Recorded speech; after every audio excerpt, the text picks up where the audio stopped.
Hello and welcome to episode 87 of In PS We Trust, a PlayStation podcast. My name's Davey and joined with me, as always, is the fine wine himself, Mr. Philip Hoy. It's your boy Phil, and I'm here with my top 5 reasons to watch the show. We have a hypothetical for you to ponder. You can catch up with what the lads have been playing. We've got quick news, which really isn't quick, but we really get stuck into the news. We have a listener question, might be from the same people, but those questions are fire. And the number one reason to continue watching the show tonight, Spencer is back, baby. Yes, now. How are we doing, boys? I feel like I'm home. Listen, Al-Gaib! Listen, Al-Gaib! He's back!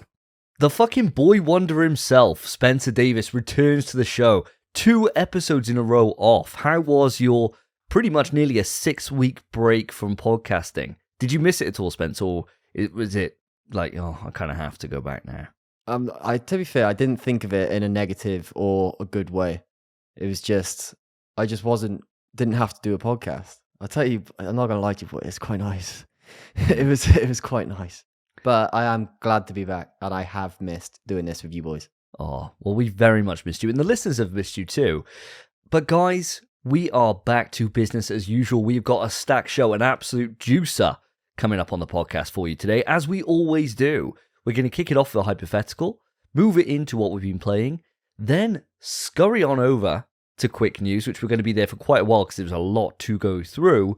Then we've got not 1, not 2, but 3 listener questions that we're going to be digging deep into. And then we're going to tie it all off at the end with a topic, which is a pretty sad topic, to be honest, all about layoffs and what's going on across the industry. Of course, just after the last episode went live, loads of PlayStation news went up about Sony laying off a shed load of people.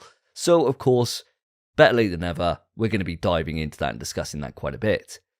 But before we get into any of that, guys, I got a nice little question for you today. So I'll set you up, right? I was over in Bristol, and they've got a brand new zoo that opened like a year or so ago. It's taken over from the wild place that used to be there. I'd recommend it. It's a nice little zoo. But one thing they've got there, right, is an animal that I've never seen in real life before. A bear. A proper brown bear. Not like a little black bear who's a little shit one. A proper brown, big-ass bear. And I've always thought bear's like the apex predator. Like, you can be put against like 100 other animals. Bear's always a no-win situation. I saw the bear close. Boys, there's no fucking hope. They're monstrous. They're way bigger than I ever thought they'd be. And this woman who's like the keeper's like, oh, do you want to see the size of their paws? I'm like, yeah, all right. Showed me like this like clay mold they've got from where it's like stepped into the ground. Fuck me, dude. It's like bigger than my head. Just its foot, right? And they got 4 of those and the rest of their body. And so I was walking around the zoo, and only thing that was going through my mind, well, I walked past the wolves, and it just reaffirmed me thinking, yeah, I could fucking dive in there and take at least one of them out. No bother. No bother. That wolf's toast, right? No worries. And then I just couldn't shake the feeling that this bear was just an absolute force of nature. A freak of nature. A freak. A freak of nature. And the question is, I got for you today, how many people, how many men do you think it would take to be able to beat a bear in just unarmed? So you just dive a shed load of people in, and they got to take that bear out and kill it. How many people? Spence, over to you first. Okay, so before I answer, I need to ask a follow-up question. Do I get to choose who? Or is it just random civilians? I'll let you pick if you want to pick. Yeah, if you want to pick, yeah, go for it. 1. Me. Hello? What? Ah! What's he gonna do? Ooh, bash!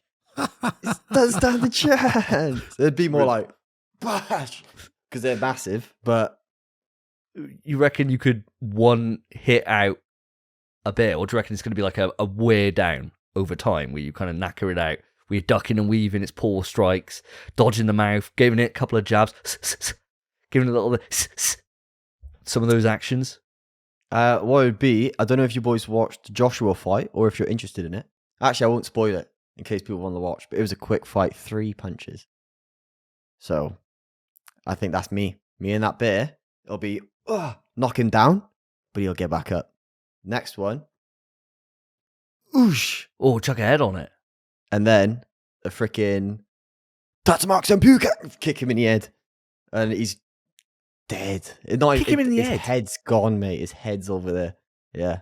Is this bear's got to be on all fours for you to kick it in the head then? Because you ain't high kicking up that high. They're Well, it's a massive. baby bear, right?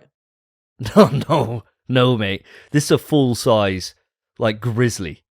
Oh, And well, you reckon maybe you're like going to kung fu kick that in the head? maybe like 100 people then. I don't know, mate. I don't know. Probably like, I don't think it'd take more than 20. Okay. I think 20 could do it. But also, I've not seen a bear in real life. You have insider knowledge here. Mm. But I think 20 people, if they're all fit, if Anthony Joshua's in the mix, bro, it's 2 people. If you get Tyson Fury, Anthony Joshua, Uh-huh. bam! That's it, bro. That's it. Will they lose? Probably. Yeah. But I have faith. I think they'll do it. I have faith. Mate, they get ragged around like no one's business. And the crazy thing would be, you'd lamp one, right? Like, bears fight each other. So, and then they're fine, and they walk away from that. So a boxer would have to somehow have more power than a bear which weighs like 5 times their amount and has razor sharp fucking claws. But, you know, okay, 2. I'll see what Phil has to say about this, and maybe we'll circle back to this 2-man bear takedown you got going on. Phil, what say you?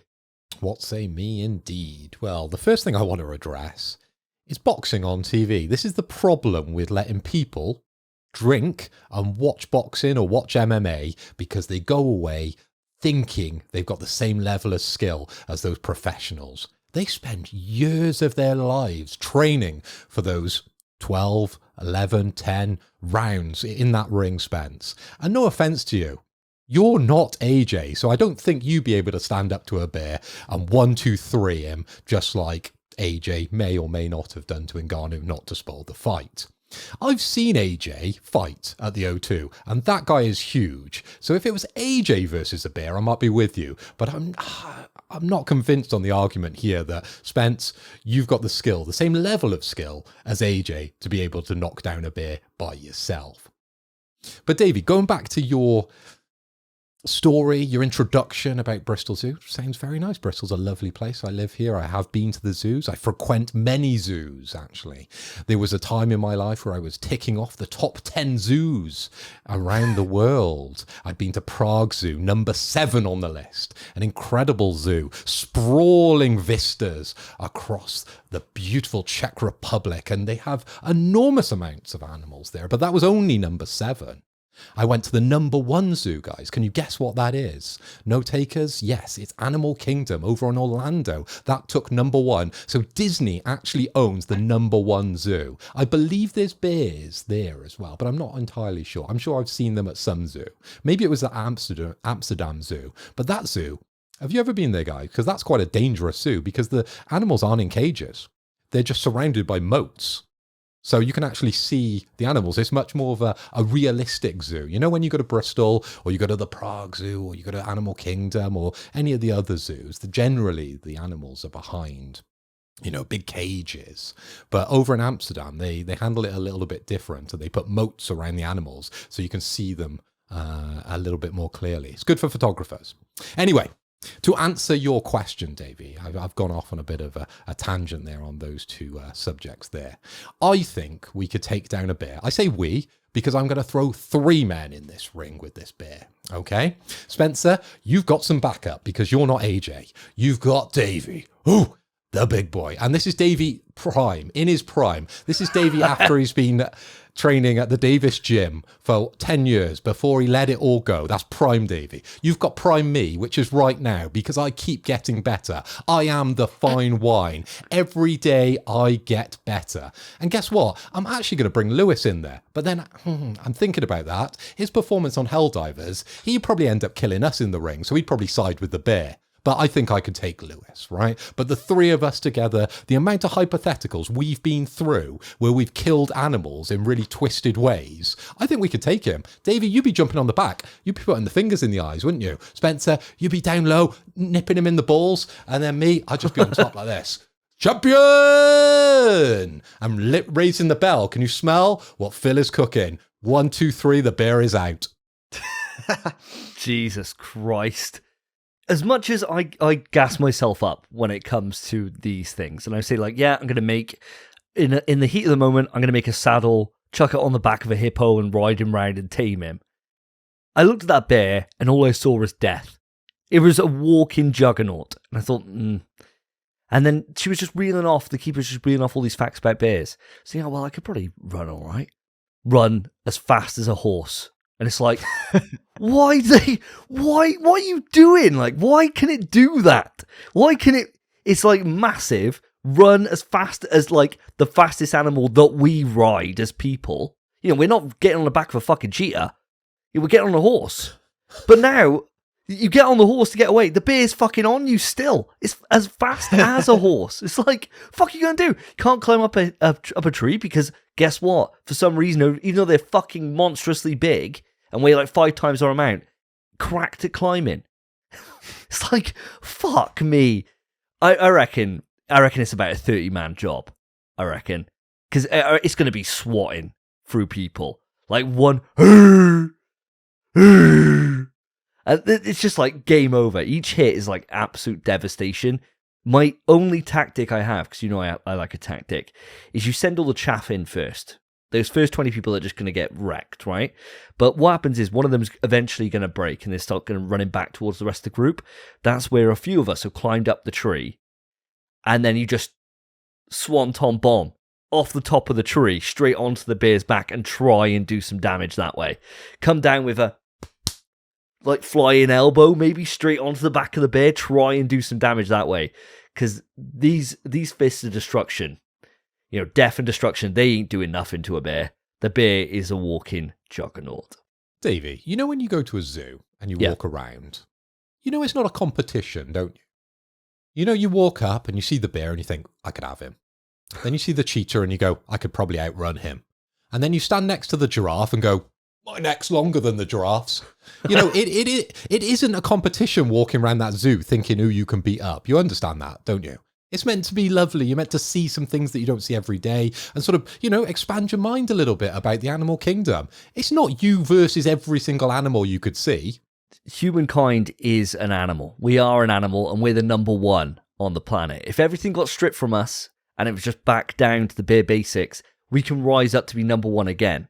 So I'm eyeing up the competition so I can think in this scenario, if it's me versus them, which ones can I take and which ones do I have to do some prep for? So the bear is definitely a prep situation. Need to get some kind of spear, and even then I think I don't know how that's going to go. Maybe like douse it in petrol or something, set it on fire, they hate fire, and then start clobbering at it. That would probably do it, right? That would probably do the job, but I'd need tools. They hate fire. Is that what the woman told you with one of the facts? She was like, that's how big his hand is, and actually they hate fire. Keep that in mind, just in case they get out of that cage. Just in case you're over in the Amsterdam Zoo and they put no cages around the animals and he jumps over that little moat. Keep it in your mind. A little bit of petrol. Just in case. Just in case. Always. And then she went to her coat pocket. She was like, I always keep a little flask here. And she just got a little Molotov cocktail. Just in case he tries something. Just in case. Just like taps it and the bear's like, oh. Yeah, well, it's like, not again. Hibernation. I'm going to hibernate, love. I'll see you in a few months. When he hides his arm that's all like singed, where she's burnt him before. She's at him, yeah. She's absolutely at him. Yeah. No, that didn't happen. But I do think about the fact that I wander around and I see a cheetah, and a cheetah was sleeping. He was lying down. And I thought, sure, he's fast, but he only weighs 60 kilo. I'm heavier than that. Maybe there's a chance, right, that I could take that on. Like, I flipped somebody over before, like in wrestling and fighting and stuff and play fighting, that I've gone up to somebody and DDT'd them. They weigh more than the cheetah. So maybe when the cheetah runs at me, you just go, just give it a little quick DDT as it's running at you. Game over for the cheetah. Wolf, definitely. I saw the wolf and I was like, oh, that thing's fucking dead. Like, that is so dead. If I jumped over, I am the fucking predator in that situation. They're going to fucking scatter that fucking herd. They're prey animals. Did you try and howl the wolf? Because you thought, he's got a good howl on him. Oh, next to him, just to try and beat him. He kept it quiet, mate. He knew what was up. He saw my eyes. He saw the fire in there and he thought, not today. Going back to the fire again. You tap the fire, right? Yeah, the petrol. Keep that for the bear. Gave that to the missus. I was like, look after this, because I don't want to have to use it on these little wolves. Just go in there, start taking them out. But yeah, we're going off on track here. But listeners, I would love to know how many people you think it would take to kill an adult bear. How many? Spence saying 2. Phil saying 3. I'm saying about 30 3 plus men. Lewis. 3 plus plus Lewis. All right. So 3. So 3. 3 men. Yeah, 3 men. Yeah. 3 men and Lewis. Yeah. 3 men and Lewis. Let us know. Write into the email, pswetrust@gmail.com. Now let's move it on to what we've been playing. This time on NPS We Trust, what have the boys been playing? So guys, it's been 2 weeks since our last podcast episode, and I'm desperate to know what you've been up to in that time. Spencer, it's actually been 3 episodes that you haven't been here, really. If we include this, you're here now, but 6 whole weeks of not knowing what you've been up to. What have you been playing, my dude? Fuck all, man. So, I mean, I was excited for Rebirth, FF7.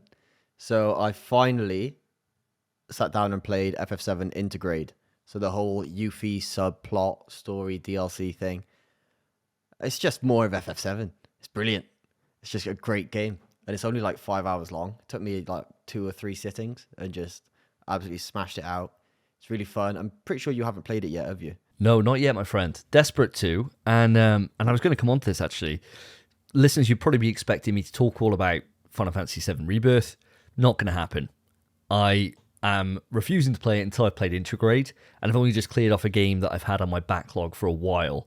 So Intergrade first, and then Final Fantasy VII Rebirth. So tell me all about Intergrade, mate. Is the 5 hours that you spent with it, is that, do you feel like that is essential, that I need to know more about Yuffie than what I already do from the kind of original? The issue is, I would probably say no, but I don't know how Yuffie is introduced in Rebirth if you haven't played Intergrade, you know? I'm not sure if she's just there and you're like, oh, Yuffie's just here now.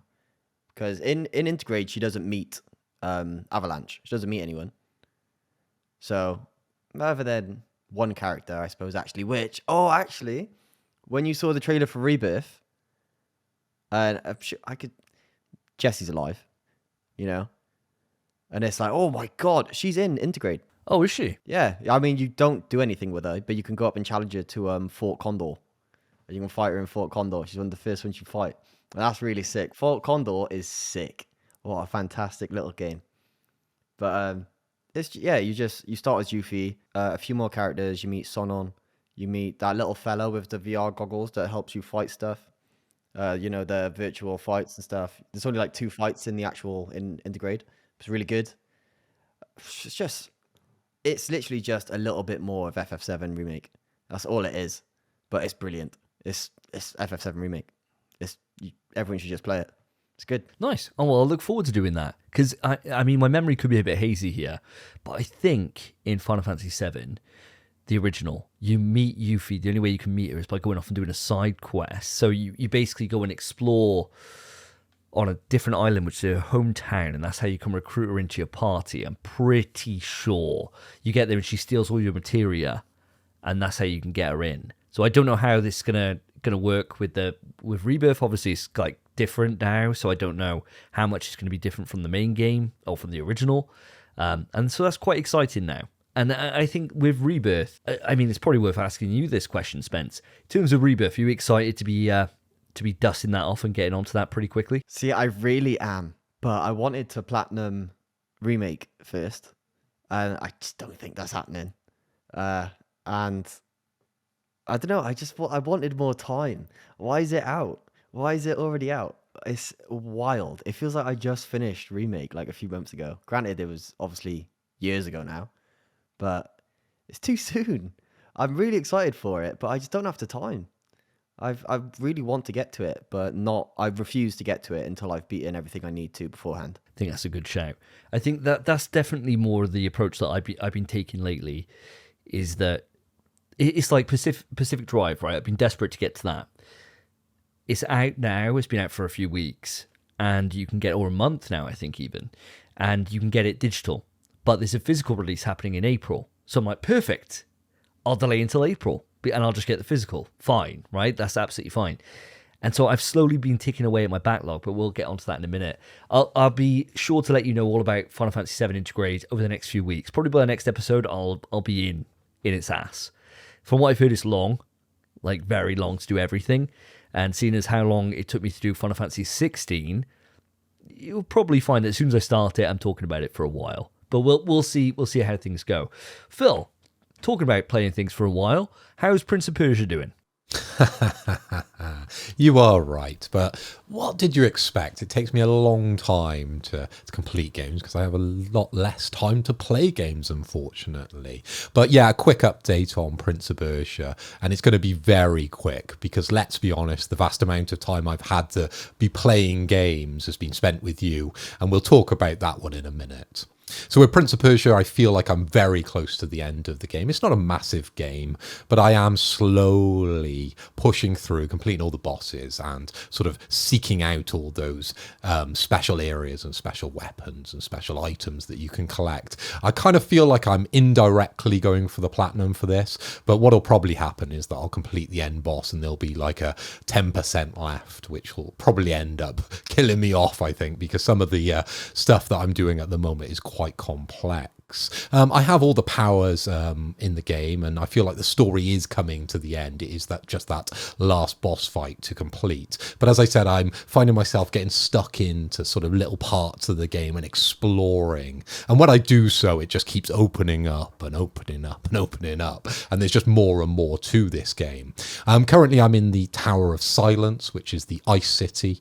I think sort of northeast if you look at it on the map. Okay, and this is filled absolutely to the brim, absolutely to the wazoo with complex traversals, okay? And those traversals, you've got to be using all of the powers, or the vast majority of those powers, to be able to get through these certain sections of the game. Ubisoft have been very kind, though. If you can't complete the jumps, there is a option in the menu, which I haven't used. I'm very proud that I haven't used it at the moment, where you can open up portals to be able to sort of skip areas and just get you through to the end of the story. So that's a nice touch for anyone that might have got put off by me saying that some of the jumps are rather tricky. But as I said, you've got to combine all or some of the moves. The moves in question are the Rush of Samorg, which is the air dash, the Gravity Wings, which is your double jump, the Shadow of Samorg, which is where you copy a character and then you sort of warp back to that character. And then the last power, which I've just found, is called the Fabric of Time, which is like a grappling hook, which lets you fling yourself across the map. But it's very, very precise and quite frustrating. But when you do it, it does wash over you with that burst of kind of adrenaline and kind of, yeah, I did that. That felt good. That really felt good. So yeah, I'm enjoying it. As I said, I haven't really spent a lot of time in it, but it is coming to the end. So maybe in 2 or 3 podcasts, you might hear me say I've finished the game. But as I said, a lot of my time's been spent in the game. We'll talk about in a minute. Oh, I can't wait to talk about it. But first, I got one thing to talk about. So I've been on about these games that I've been ticking off. So over on my YouTube, I've been playing through Silent Hill, the original. I'm not going to spend too long on that. In fact, I'm not going to talk about it at all. The one I will talk about, and the one that I think would be quite interesting to talk about, is Alan Wake 2. So I've been playing the game. I've been playing the game pretty religiously. I've absolutely been smashing it. In fact, I've got the platinum. Ooh, that's a platinum. Alan Wake 2, complete. It took me a grand total of 25 hours to do, which is hell of a long time for a survival horror. And let me tell you guys, it's fucking incredible. It's so good. I know we'd spoken about it before the end of last year, where we'd kind of put a few hours in each Spence, and we'd put about like 4 odd hours in, something like that. And we were saying, oh yeah, this is up there. It's really, really good. But it's just great. it's really fucking good. For me, what I really enjoy about it is, in survival horror, and you guys obviously can know this more than anyone I can think of, really. You get that moment that when you're playing it, you get so far into it, and then the game just is not scary anymore. You're overpowered. You've got all your kit. You've been really like using the shittest weapons known to man throughout the entire game. So then you've got a surplus of everything there. I didn't find that happen until probably the last 2 hours of the game, which is wild. Like there's loads of times where I was like, oh my God, I could die here. And I did die. And that happened several times. And then right near the end, I then had that moment, that realization of, oh my God, I got loads of flare gun, or oh my God, I got loads of stun grenades, or whatever it is. And then it was fine. And then it was absolutely fine. But it took such a long time to get to that moment. And that's after doing every single little bit of side content. And I wasn't really aiming for the platinum, so to speak. I couldn't stop going off the beaten path and finding things, doing all the nursery rhymes, solving all the puzzles. And the puzzles are nuts. They start off, right? So you find these caches around the environment. And if you manage to solve the puzzle, then you get a load of resources. So it might be like more heals, more ammo, things like that. It might be more inventory slots. So you can find some which then give you an extra row on your inventory, which is really, really nice when you play the saga. Some of them, though, are literal math puzzles. Just full on, like, either algebra or an equation. And I am shit at maths. Like, shit at maths. And I was on one, and it was something like this, right? I could get this wrong, but it's something like, no, this factory made 14 bikes, and it made X number of cars. A car has 4 tires. A bike has 2. How many cars were made? There's 700 tires. And you think, huh? And so you've got to work out like what X is by doing maths. And it's probably really simple if you know how to do that. But I haven't done maths, like that kind of style of math, in, I don't know, since I was 16. So like half my life ago. So I was like I was looking at it and I was like, oh yeah, I think I can get it. I think I can work it out. I think I can do it. Spent about 20 minutes on it. And I was like, fucking, come here, Power Picks. Give me the fucking answer. Like, I was like, nah, fuck this. Yeah. Mate. I was like, fuck this. Couldn't do it. Surely all you had to do was, so they gave you the number of motorcycles, right? I can't remember exactly. I can try and find it for you if you like. If you want to give, I tell you what. What you've explained is you double the number of motorcycles because it's 2 tires a pop, and take that away from the total amount, and then you divide the remaining number by 4. It very much reminds me of the electric train puzzle. Remember that from school? Where a train is travelling northeast at 60 miles an hour, and they ask you which way does the steam blow out of the train. Surely southwest. Well, the first sentence is it's an electric train. So an electric train doesn't have steam. What a bullshit question. I'm glad you fell into that. Perfect. Thanks, Spence. Cheers. That's right.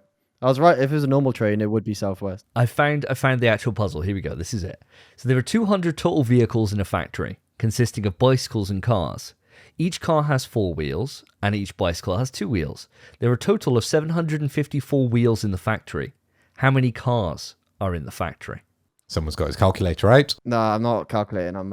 I am calculating, actually. Got his abacus out. So what is it? So 750. There's 754 wheels. How many cars? Total of 200 vehicles. I think we're breaking boundaries here, boys, because we're doing math live on a podcast. This has got to be entertainment for the viewers and the listeners, hasn't it? They're going to see if we're good at maths or not. Bit of mental maths. That question doesn't make sense. If you don't know if there's the number of cars or bikes, there's no way you can figure it out. There is, apparently. I don't know how, but this is my point, right? I'm shit at this kind of thing. Cars is X, right? Cars is X. You've got to figure out what X is based on the fact it's 200 total vehicles and 754 wheels. I don't know how to do it. But how would you know how many are bikes? It doesn't make sense. It's in the total of number of wheels, right? Like, I get the solutions all in there. You got all the information you need, but I don't know I don't know how you solve that. Like, I don't know the formula. You could literally just have 754 divided by 2. You could just have 377 motorbikes and no cars. How, like, that doesn't give you the right amount of information. They've told you there's 200 total vehicles, though. Yeah, but not cars or bikes. There's no way you can figure out how many cars because they just randomly said, oh, let's make 12 bikes. They don't tell you that. So this is how you're working out. This Alan Wake 2 puzzle begins by stating there are 200 total vehicles in a factory, some of which are cars and some of which are bicycles. Players can represent this mathematically as follows. X equals number of cars, Y equals number of bicycles, X plus Y equals 200. The puzzle also states that each car has 4 wheels and each bicycle has 2 wheels, and that there are a total of 754 wheels in the factory. So if knowing that information, we can put it into X equals number of cars, Y equals number of bicycles, 4x plus 2y equals 754. Players should now work to transform this statement so that a single X or a single Y is one side of the equation and the rest of the information is on the other side. Here is one way in which this can be done, though fans should feel free to use their preferred method. Subtract 4x from both sides, so as 2y equals 754 minus 4x. Divided both sides by 2, so y equals 377 minus 2x. Players should now replace y in the initial statement with 377 minus 2x to get x plus 377, take away 2x equals 200. And then follow these steps to solve for x. Combine x's on the left side, 377 minus x equals 200. Add x to both sides, 377 equals 200 plus x. Subtract 200 from both sides, 177 equals x. As has been established, x is equal to the number of cars in the factory, and indeed, the puzzle is asking for that value. You should input 177. Huh? Like, For one, bullshit question. I swear that doesn't make sense. But two, why can't Saga just profile the building and somehow know? She does it throughout the whole game. She could be like, 17 cars. She just does that. It just makes shit up and it's right. Are you sure it's not just written on the wall in like yellow paint or something?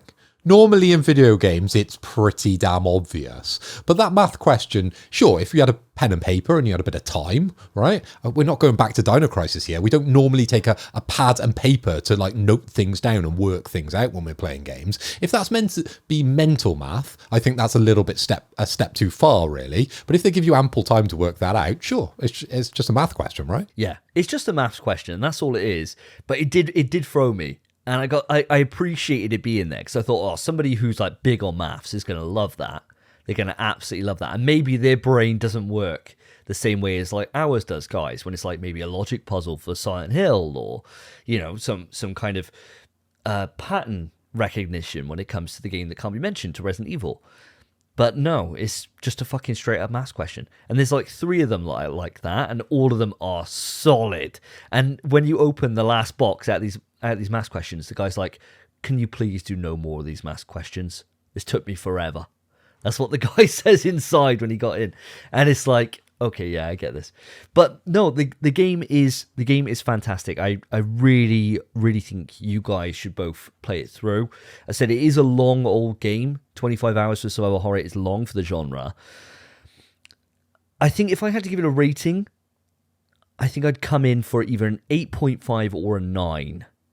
And I think the reason why I'm taking it down from potentially being like some of the best in the genre is, one, it's too long. It definitely feels too long. And secondly, it's really slow. And I think that's fine. And it's great for my first experience. But I wouldn't want to play it through again. I think I've got the experience out of it and I'm done with it. Whereas something like Resident Evil, because they're like 6-7 hours, it's quite nice to be able to go through and just do that faster and just do it again. Whereas Alan Wake 2 is a really, really good fucking story. And so to get the most out of it, you want to be able to explore and take your time and be methodical. And that's what the game kind of wants you to do.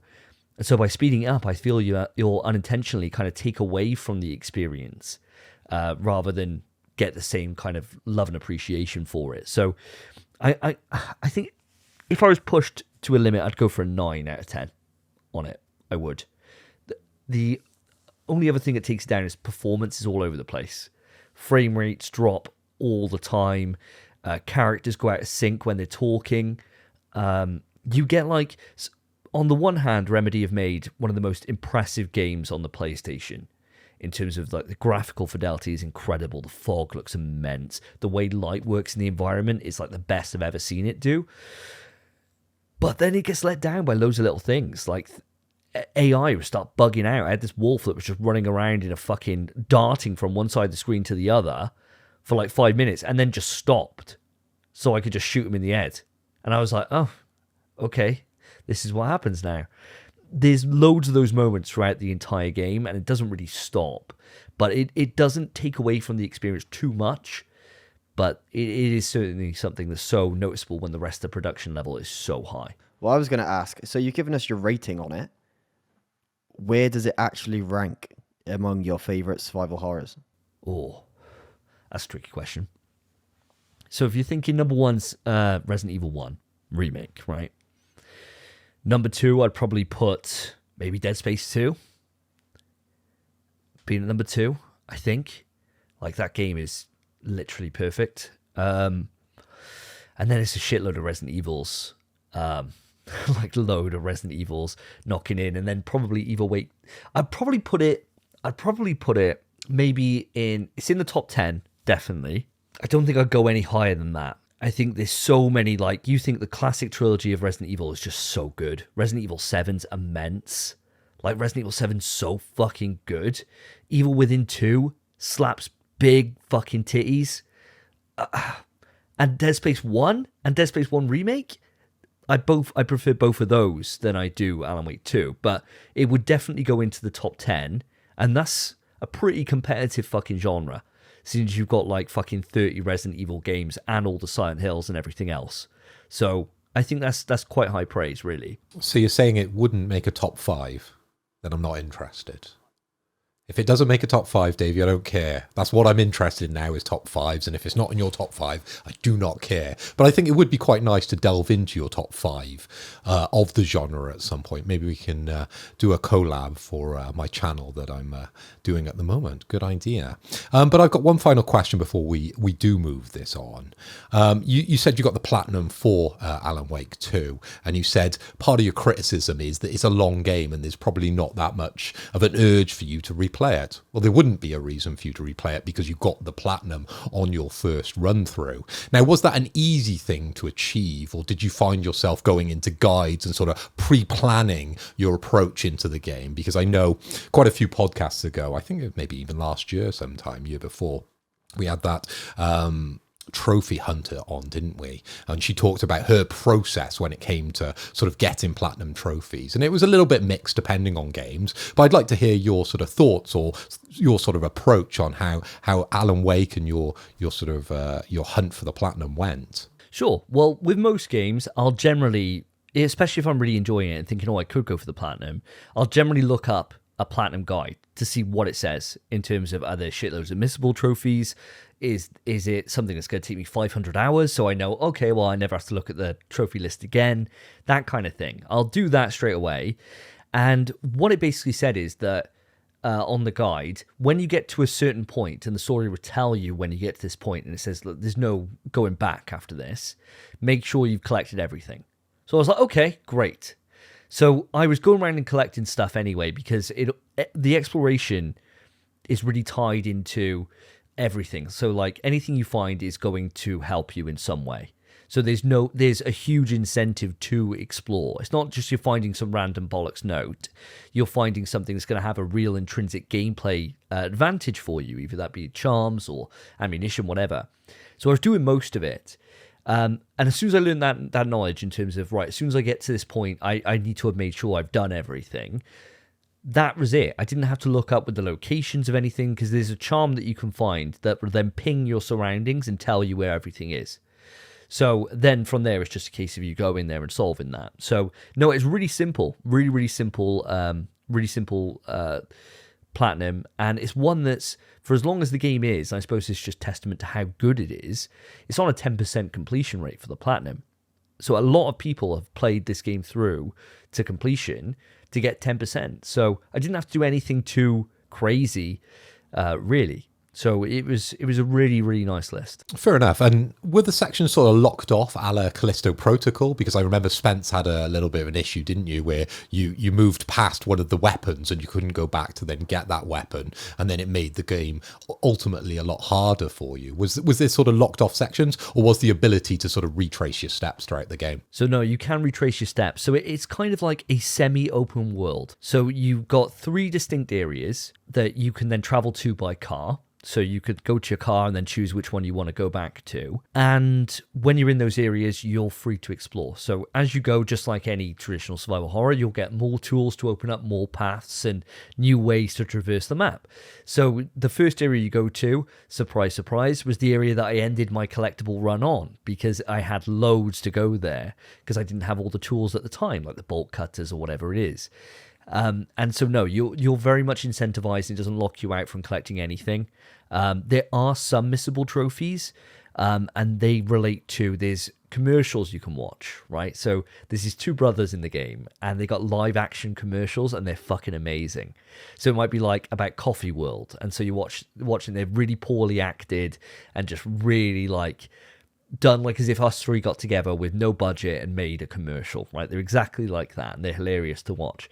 But they only play at set moments. So if you miss one of those, which appears right at the end of the game, that can lock you off from being able to get that trophy. And when you play as Alan, there's writer's journey ones, which are the same thing, which you get one opportunity to be able to go and grab that.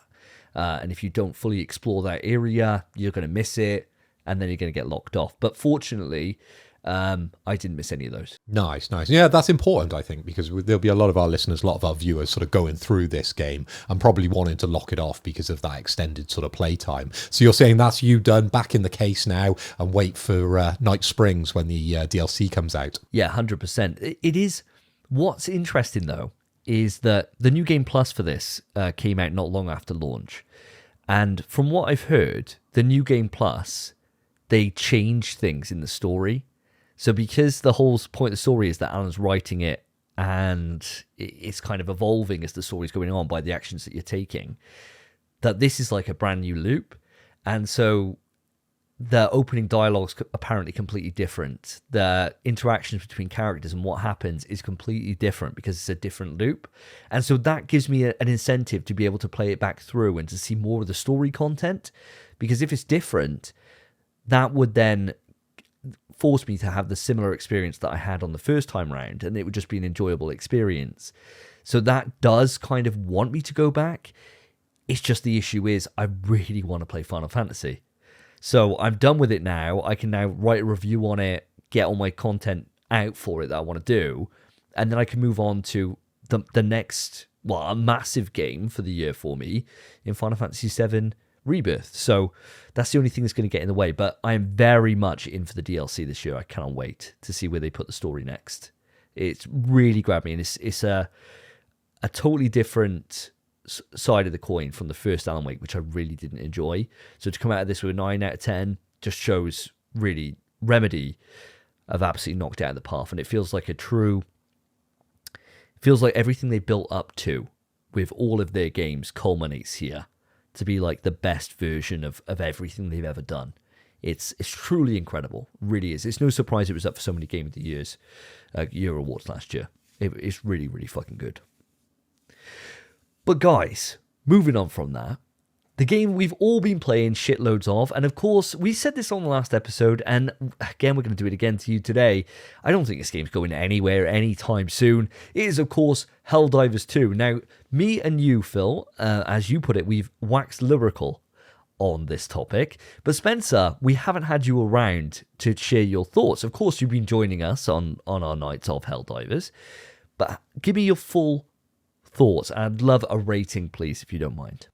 Full thoughts. Well, for one, lads, Helldivers 2 is a perfect game. I mean, it's got some flaws, but that's stuff that you know that'll get kicked out because it's just disconnection issues or some little bugs. We had a horrific bug the other night, remember, where my sample container from where I died was just glitched. And anytime any of us tried to pick it up, there was like 19 samples in there. Anytime you tried to pick it up, it would just crash your game. So we had no choice but to leave those behind just because of a little bug.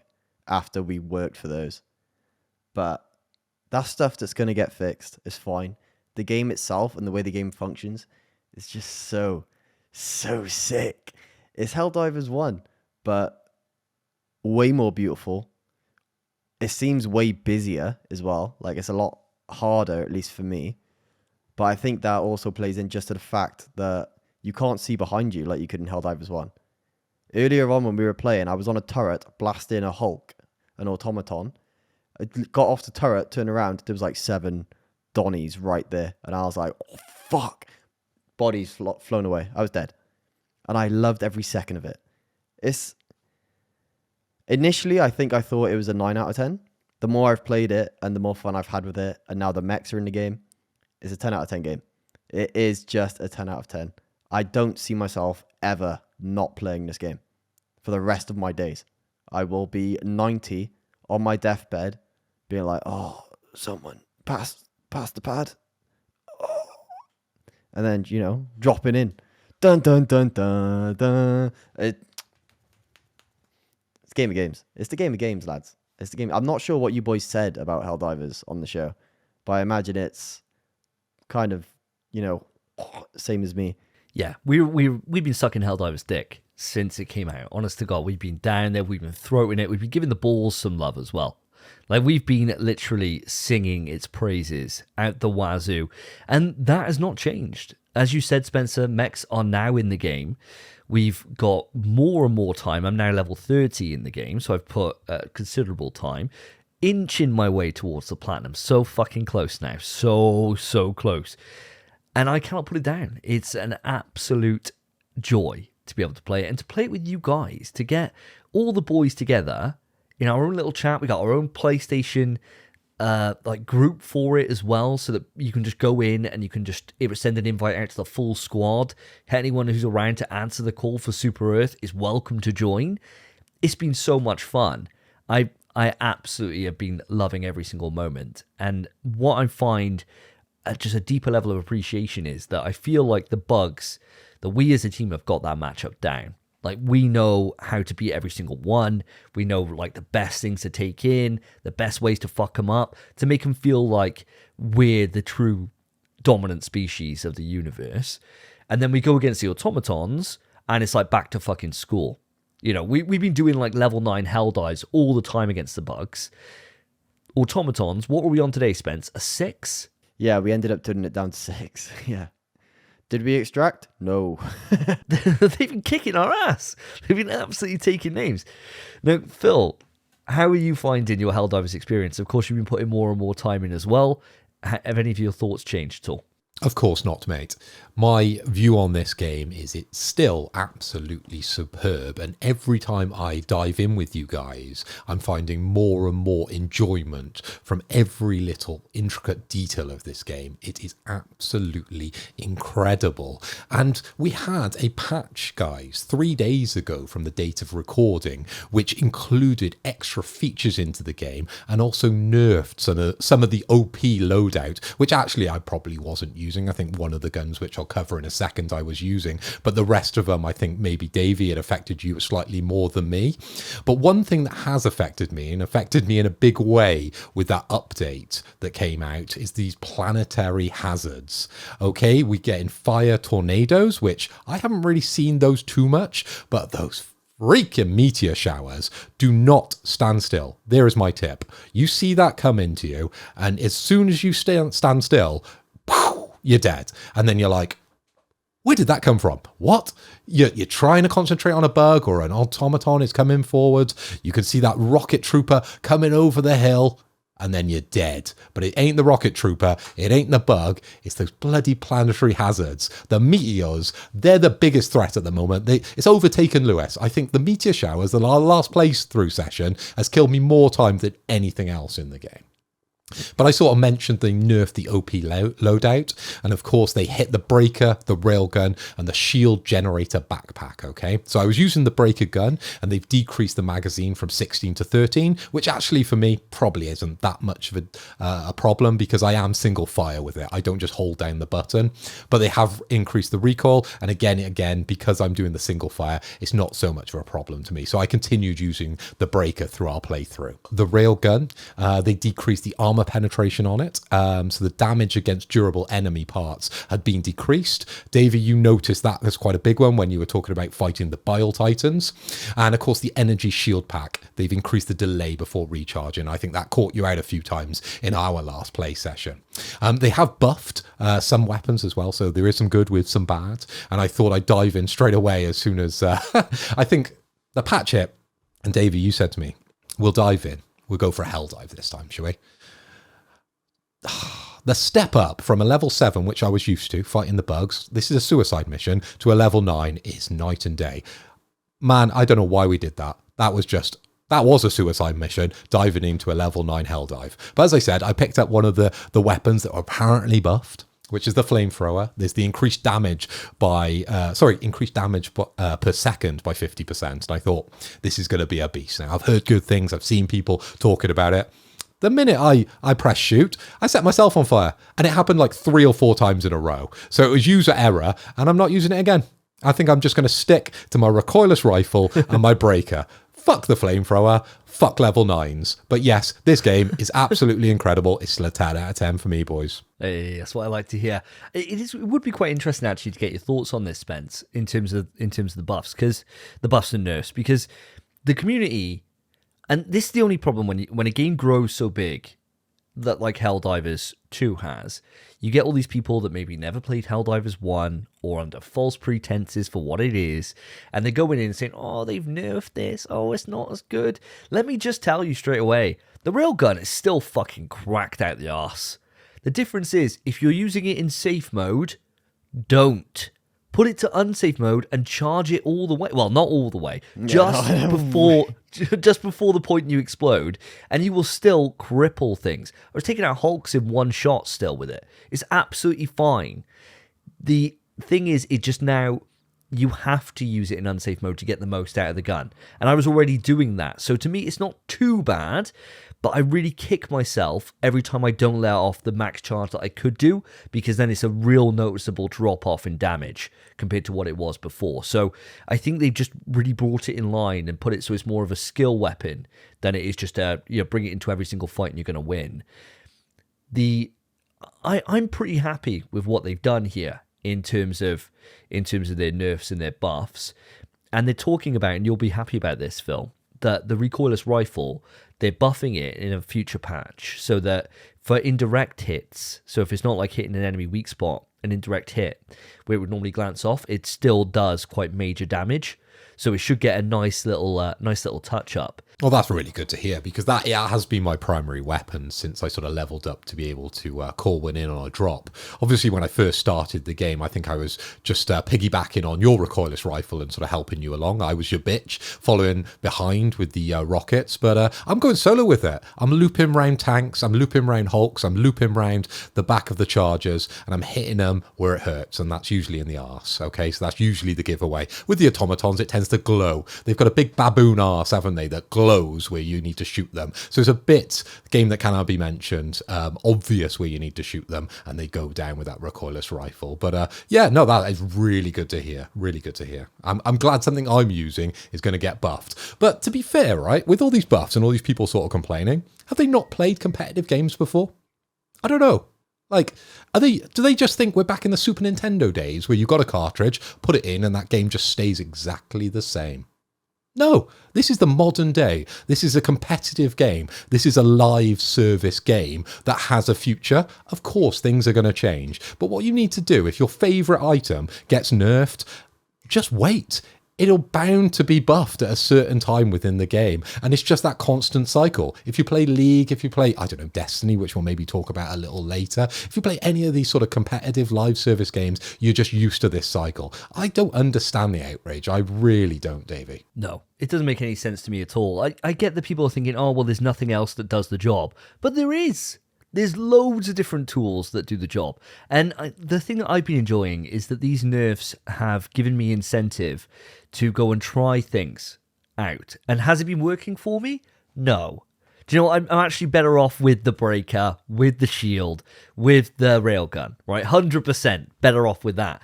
But then it's made me really think about my stratagems and what I bring in to make the best out of that situation. And I think me and Spence came on a bit of a fucking brainwave earlier on these level 6s with what we were bringing to help each other take on these automatons.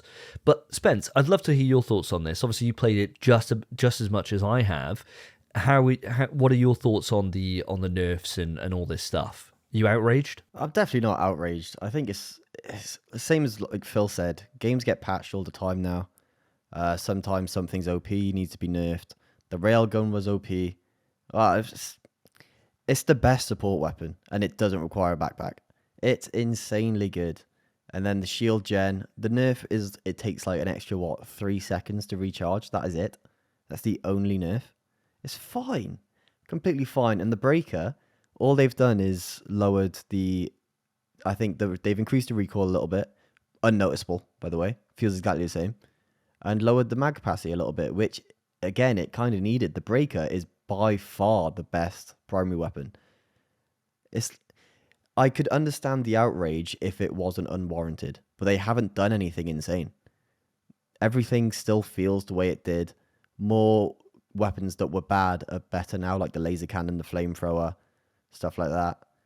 I think it's fine. They're going to keep patching stuff. Why are people surprised? I do not understand the outrage at all. It's great. I'm still using my loadout still to this day. I was playing it earlier. Is the breaker, the shield, and the railgun. It's fine. It's completely fine. And if I go in with anything else, tell you what, I'll lose. Because this stuff is still busted. The nerfs do not matter. All you need is freaking some eagle airstrikes and a set of legs. And you can get anything done. Absolutely fly through it. Mate, it's fine. Patch it again. Arrowhead. Do it again. Don't do it again. Don't do it again. Unless they fix the spear. If they fix the spear, then fine. That spear is pissing me off. Phil, you're going to love the spear when you get it. I know you will. Because it's like the recoilless. Other than it's just fucking devastating. But it's only devastating on big targets. And you had a little go with one, so you got a little taste of it. But the more that you play with them, you can see their strengths and their weakness to what they bring to the squad. They're fucking amazing for clearing out bases, because you can lock on to like automaton posts from miles away and just destroy them. And that's really nice. Great for big things that come in. Anything else, they're pretty fucking useless. So what I wish would be that I could have like a stratagem or something that I could then take 2 support weapons, because then I could have the javelin, the spear, I could have that and the railgun.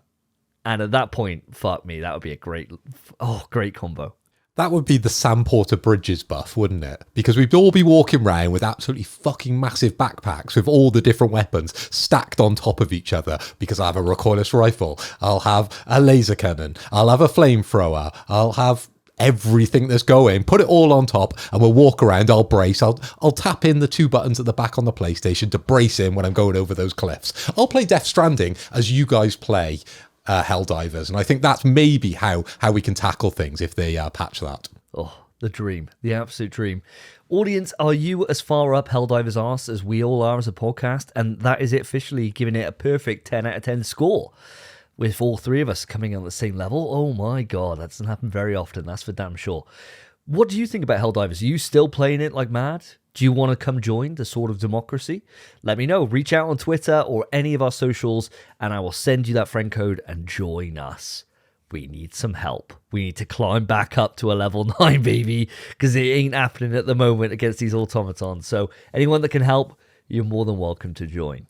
But let's move it in to quick news. Quick news. Quick news. That's right, listeners. That's right, viewers. You have made it through to quick news. So well done to you. And if you have made it through to quick news, down at the bottom, there's a little subscribe button, and that would warm my heart if you went down and just clicked that just the once. That's all you need. And if you're already subscribed, don't click it. Click the like button for me. So let's move this on to quick news. And normally within quick news, we've done impressions, we've done sing-songs, but we've exhausted a lot of that, okay? So we're at episode 87 now, so that's 7 episodes where we haven't done anything specific around the quick news and challenges. So unfortunately, it feels like it's going to be another one of those days where we're just going to hit you with that quick news, where we've cherry-picked the latest and greatest from PlayStation for your ears. Well, it would be, but I've got a bit of an idea, guys. I want to see what you think about this, right? We are really low on the shot count. Oh, and it's worth saying, by the way, because I forgot to say earlier in the show, we've all got another shot to add to the doc because our prediction for Akuma being shown and all that stuff for Street Fighter are way off. We were fucking miles off, as we knew we would be weeks ago, but I was delaying the inevitable. We got another shot to add on, but it's a very, very light one for episode 90 at the moment. Very light. I think Spencer may even survive it this time. So I think we got 3 episodes left. Let's try and spice it up a little bit. And like we did before, we used to do impressions and things like that, and somebody then would get voted as the worst and they would have a shot, right? And whoever would win wouldn't get anything. I think we still have those same kind of rules, but I want to hear, before you read your piece of news, your best chat-up line. So just a random chat-up line that you would use, or you maybe haven't ever used, but would be quite funny to do. And if you can't think of one, great, because then you just got to make something up just on the spot. So I'll kick off quick news if you want for this. I'll set the tone. So I thought about this one earlier, and I made myself laugh. Not gonna lie, right? It's the only one that got in my head, and I cracked myself up, even though it's really bad. So prepare yourself. So you're walking up, right? You see a woman, and you go, "They call me Porky Grinder." It's like, why do they call you Porky Grinder? Because I don't see size. Grinding on all the porky birds, mate. Grinding on all the porky birds. That's horrific. Wow.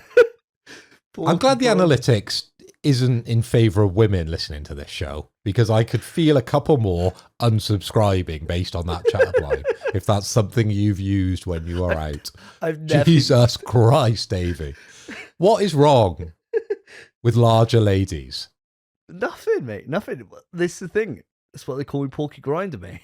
Don't see size. But no, I've never used it. It's horrific. It just cracked me up. I thought in my head, Porky Grinder. That's a funny name for a night out. Maybe I could use that for the next time we go on a night out and we make up these pseudonyms. And I thought, oh, what could be my thing? I don't see size. Quick news. Remedy has acquired the full rights to the Control franchise. This includes Control, Codename Condor, Control 2, and all future Control products from 505 Games.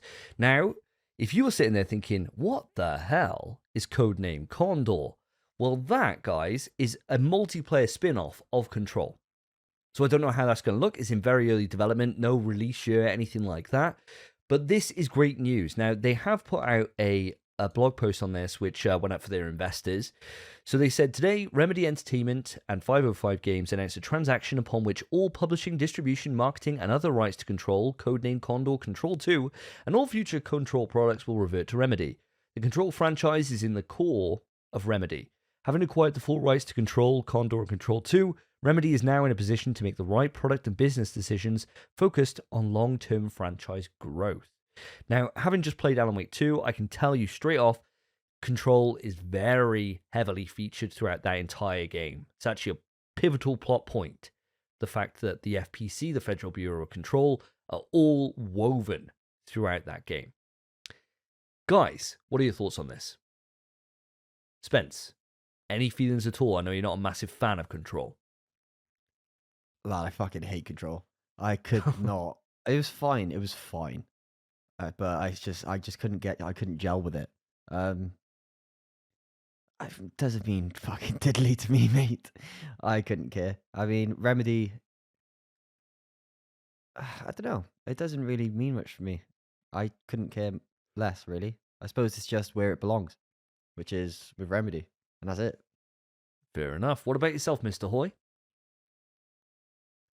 Well, again, I'm not the biggest fan of this sort of universe. I don't think I've actually played anything from the Remedy universe or Remedy multiverse or however you want to coin this group of games. But it does sound very positive that Remedy now have full rights for the Control franchise because, as you said, they do thread it through Alan Wake. There's references throughout their other games. That is a very positive thing. And I think having that sort of creative control lets them do more of this. And I like to see that. I like foreshadowing. We do it all the time on the podcast. And I'm pretty sure that's what they do throughout their games. They just give a little nod, a little wink, and it helps other games throughout their sort of back catalogue sell a little more because you might dive in at sort of Alan Wake 1, definitely not Alan Wake 2. You've been told by the podcast, you've been told by these boys not to jump in at number 2 because you wouldn't get the references. But there might be a little thing in there from Control and you might go, I need to go back and play that. And then they pick up another sale. And that's what we need within the gaming industry at the moment. So I love it. I really do. For me, I just think it's just good to see people, when you've got an IP that you create that's got a lot of love, got a lot of passion, you want that to be in the hands of the people that made it. You know, you think about Silent Hill and you have Team Silent, who were the studio that made that. They were formed to be able to make Silent Hill, and they made four incredible Silent Hill games in terms of 1, 2, 3, and then 4 kind of dropped down a little bit, but still regarded quite well within the fandom. As soon as they then, obviously they don't own the rights to that Team Silent, it's owned by Konami. So they then, as soon as Team Silent got disbanded and moved on to other projects and went off, it got put in the hands of Western developers, and generally they fucked it up. You like these, or I personally like these things to live with the creators, and I think like the way that Metal Gear Solid, it's a Kojima thing. It feels like as if it's Kojima's baby, right? He's like definitely the mastermind behind the entire thing, the person who made it as successful as it is, yet that IP lives with Konami. So we're never going to see Kojima come back and do another Metal Gear Solid, which is just a damn shame. So to me, I think that more creators and more studios who make these projects and have like a real investment into this world should own their IP, because they're the ones that have made it be as special as it is. So I think this is great news. But let's move this on. Spence, let's come over to you. All right. Well, about to see me work my magic. I want to see it. Magic Davey, man. mate, I want you to be pretending to take a drink at the bar. Okay.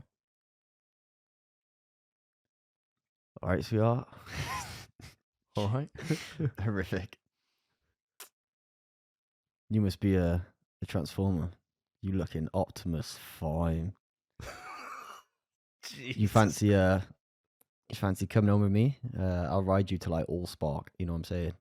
Oh, it's a new Transformer reference. I would say no to that one. If I was you the think girl in she's question. freaking? Yeah, Like, she turns around nah. and goes, "What the fuck is the Allspark?" We're talking Matrix. If you said Matrix, I would have been in bed, legs apart. But Allspark, no, mate. Jog on. That had to sound kind of like a spark, you know, like, you know, you can't say Matrix. You can't say until I Matrix. It's until I All Spark. That's the way it goes. Did I it think work, you- Davey? Did you? Would you? I think I think you wasted it on me. I think this is definitely more of one you should have used on Phil. 100%. I think this is definitely, for me, I wouldn't have opened anything for that, mate. I'd have told you to jog on. But I wanted Phil to be like my boy on the night out, who hears the line and goes, So just for Phil. It's for Phil's interest more than anyone else's. yeah, it was, yeah. Even if she slaps me and chucks a drink in my face, I'd be like, to Phil. Good line. Yeah, quick news. Listeners, let me know. Would you be coming home with me? Right, so, as always, I'm going to be informing you lads and everyone of the PS Plus Essentials lineup for March. So the lineup this time round is Formula 1 2023 for the PS4 and PS5. Sifu, oh, what a game, for the PS4, PS5. Destiny 2, The Witch Queen, PS4, PS5. And Hello Neighbor 2, the PS4, PS5. So 4 PS5 titles this month, boys. And Sifu in the mix. What do you think of this list, lads? Davey, over to you. Sifu went into our top 5 games of the year for its launch year a few years back, 2 years ago now, I think, right? What a fucking game that is. If you have not played Sifu yet, do it. It is so good. And all they've done since launch is just to add more and more and more content and more reason to replay. If you and me went back to that now, Spence, it would be like a totally different game in how much extra like challenge maps there are, and we'd have to go on that get good path again. Because we got cracked at that game to get that platinum. I don't think I would be able to beat some of those bosses now that I could have done then. Like, I think some of those lessons... Shawn, mate. Do you think you beat Shawn today? I don't think so. I'd like to think it's been beaten into me how to beat him, but I don't know. It's 2 years later, right? But this is the thing, audience. Get on there and do it. F1 2023, that's quite nice. Would I play that? No. But it's something that if my mate Big Dog came round and he was like, so what's this PlayStation 5? I only play PlayStation 3 games. I could be like, well, here's F1. And he loves F1. So he'd be sitting there jacking it off in the corner. Oh my God, look how realistic that is. Is that in 1080p? No, mate, 4K. And it's at 60 frames. What the fuck? I got buy me a PS5. And so I could use it for that. But I think that's the only reason I would ever play an F1 game, is for that exact reaction that I would get from him. And that is painfully accurate. Don't you agree, Phil? Mate, if I closed my eyes, that would have literally been Big Dog. But working from the top of the list, and I'll start with Formula 1 23. So this is a racing video game developed by Codemasters and published by EA Sports. And this is the 16th entry, apparently, in the F1 series by Codemasters. And guess what, Big Dog? It has the official license for the 2023 Formula 1 and, get this, Formula 2 championships. Wow. But can't see I have any reason really to play that unless it was with Big Dog, mano a mano, and I'd still beat him on that game. Sifu, this had an 81% Metacritic, so high score, and you guys wax lyrical about this game constantly. So Sifu is the 2022 beat-em-up game developed by Slowclap, set in a modern-day China. Players control the child of the martial arts, Sifu, who seeks revenge on the people responsible for his father's death. Now, you guys, as I said, you wax lyrical and you loved this one, but it really didn't gel with me 100%, but I would highly recommend that one. I think out of the list, this would be the one that I put my back in towards if none of our listeners have actually played this one, but I'd be quite surprised on that one because it was rather popular. Hello Nightmare 2, so this had 59 on Metacritic. Hello Neighbor 2. It's a stealth horror game. We undercover your creepy neighbour's secrets. You're a journalist looking to solve the neighbour's case, since no one else dares to. The trailer looks like a pedo rape fantasy crossed with a Saw movie. So, not for me, that one either, and it's a very low score. Okay, also on the list, Destiny 2 Witch Queen, 86. Destiny 2, The Witch Queen. It's a major expansion for Destiny 2 and a first-person shooter developed by Bungie. So a Bungie game on PlayStation. Is anyone interested in that? I don't know. It seems quite successful, but I haven't played a Destiny game since the first one on the Xbox One. Yes, I had an Xbox One. Yeah, I still regret it. And because no one else had an Xbox One, it was boring as fuck. So, yeah, probably won't be playing that one either. So, unfortunately, 4 out of 4 there. One I actually own. The other 3, it ain't for me. Sorry, guys. This is a bit of an elf. Well, Fair enough, man. Fair enough. I think with Destiny, I think we could have some fun with that, because obviously we got the full game on PlayStation Plus a while ago. Obviously, as you know, for those that didn't pick up on Phil's sarcasm there, of course, Bungie is they're part of the family, part of the PlayStation family these days. So we're just patiently waiting for Marathon to come out. Please, Bungie, do us right. But yeah, I think we could all dive in and have some fun with Destiny. I really think we could. And there's so much content there now, this late on, that, fuck, maybe we're missing out on an absolute treat. You know, it's had an audience that has been feverishly playing the game ever since its launch. So who knows, we could do. And now that we've got the base game and this expansion, it's even more reason for us to go and sink our toes in. The only thing is, just like last episode, we got fucking Helldivers. So why would we bother? Right? But it's nice to be able to add it on and have it in the backlog. So if we are sitting there on a Thursday night and we don't want to play Helldivers, say, I don't know, for some reason one of us is gone mentally insane, other than it being their wake-up call that we need to have an intervention and try and figure out what the fuck's gone on in their life to fuck them up this mentally, we could then also dive into a bit of Destiny. So that's always quite nice to have that on the back end. Fair enough, boys. I mean, yeah, that's not happening, by the way. There's just not a chance. No, never. But I mean, looking at this list for me, same shit you boys have said. All I'm thinking is, if you took Sifu out of this list, it'd be a shit month. But Sifu being there is like, oh, Sifu's so sick. 81 is mad, by the way. It deserves higher than 81. It should be like 88 or 90. Sifu is such a phenomenal fucking game. And there's nothing else like it. It is truly brilliant. But the other games, like I said, F1 23, who the fuck cares? We got Gran Turismo. And that's VR. Why would I play F1? I could use an F1 car in that. Way better. Fuck that. Hello Neighbor 2, I actually watched a video called What Went Wrong with Hello Neighbor 2. And it's brilliant. It shows like every single version of the original game, goes into the spin-offs, goes into Hello Neighbor 2, and just how the devs absolutely annihilated the franchise. Because it was massive when it first started, and now it is shit. Really bad. Destiny 2, I've played actually quite a lot of back on PC a few years ago. Like you said, Davey, it's a good game. It's fun. It'd be a fun time for us, but are we going to stop playing Helldivers 2? And if we do, is it going to be for Destiny, or is it going to be for Dead by Daylight, or Apex, or any other game that we'd rather play? It's a good month because of Sifu. So like David said earlier, listeners, if you haven't played Sifu, for the love of all that is holy, do yourself the absolute honor of playing Sifu. It is phenomenal. Sick game.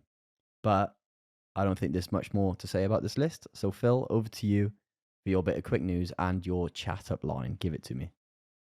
Okay, here goes. The name's Vinegar.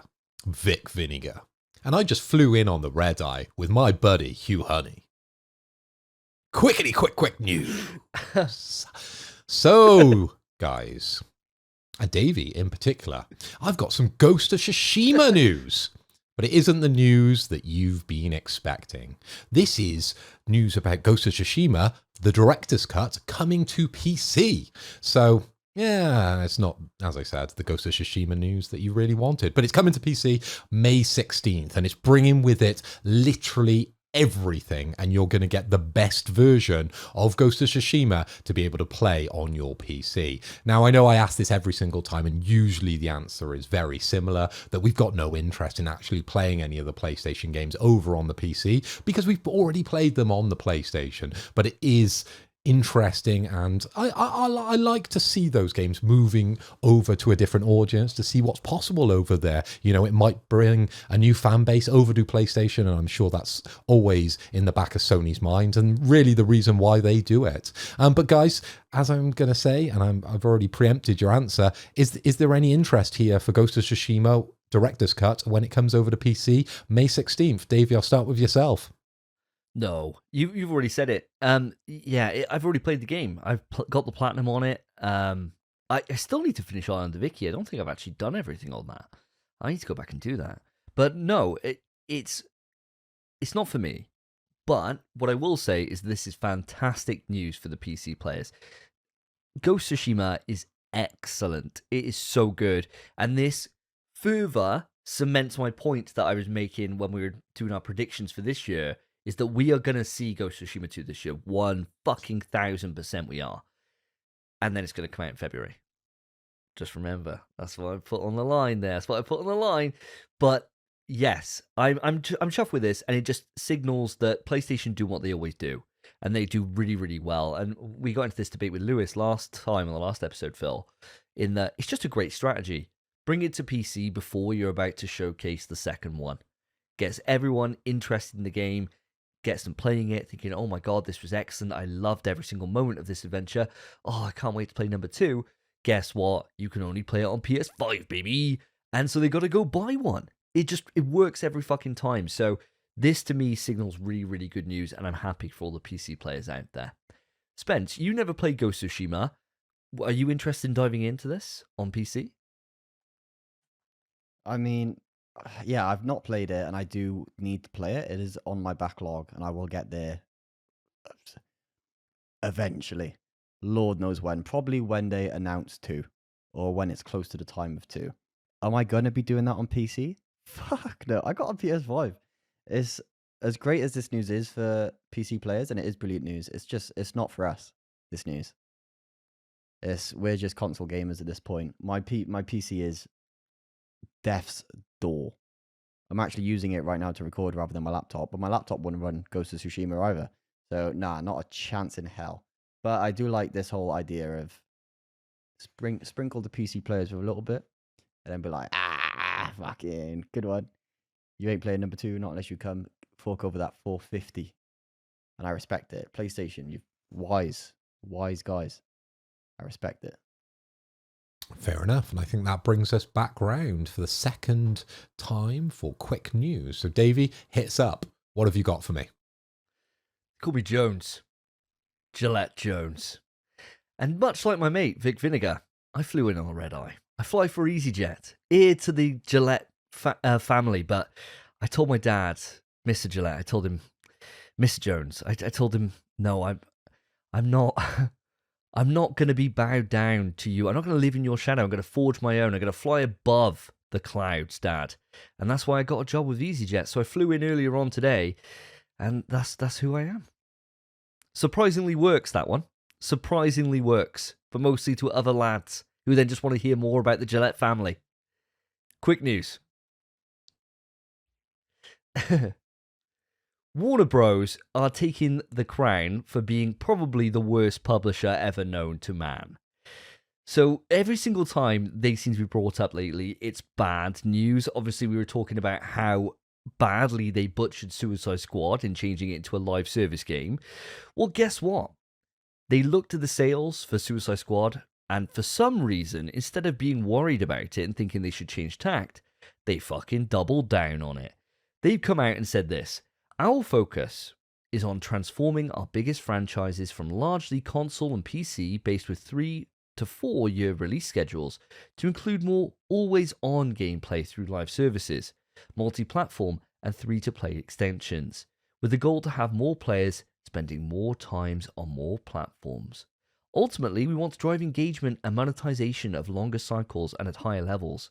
We have specific capabilities. We are currently under scale and see significant opportunity to generate greater post-purchase revenue. Well, fucking hell. Absolutely wild that the company who've bought you Multiverses and Suicide Squad are deciding to double down on this fucking strategy. Absolutely insane. Absolutely insane opinion. Spence, how do you feel about this? It is what it is, man. Like, did we think they were going to be smart following Suicide Squad? I can't believe they released it. I can't believe it's out. For one, I've not even looked at it. I've not even glanced. But now, every time I go on my PlayStation, if you go on the PSN store, it's just a big look at Joker's face, saying he's coming to Suicide Squad soon, and he doesn't look great. It's probably the worst iteration of Joker I've ever seen. Who cares, man? I can't believe they're sticking with it and actually just going to continue. Do something else. It's flopped. Surely. How well did Suicide Squad sell? It can't be good. No, you were out the news for a while, but no, it didn't do well. And Metacritic-wise, it did abhorrently bad. Like, really bad. What is the Metacritic? Oh, you can have a look now. You're going to get Spencer's reaction now. 60. Mm-hmm. Yeah. Who could have called that? Class. Who could have called that, eh? Absolutely mad. And I think, yeah. Make anything else, man. What are they doing? It's 60. After showing off the game, it being shit and saying, oh, we need to do something else. Sticking to those guns, releasing it anyway, 60. Fuck me. That's so bad. It's terrible. And what's worse is, mate, they're actually, this game looks pretty good, to be fair, but there's a June MMO coming out, a survival Dune MMO. Dune That looks Awakening pretty good. or Dune. Yeah, looks pretty good to be fair. But we'll see what they do with that. See how much they fuck that up. So we'll see how that all works. But Phil, what are your thoughts on this absolute clusterfuck bit of news? What are they smoking at Warner Brothers? Honestly, they must have the good shit over there, and they're just keeping it for themselves. They're toking away. Oh!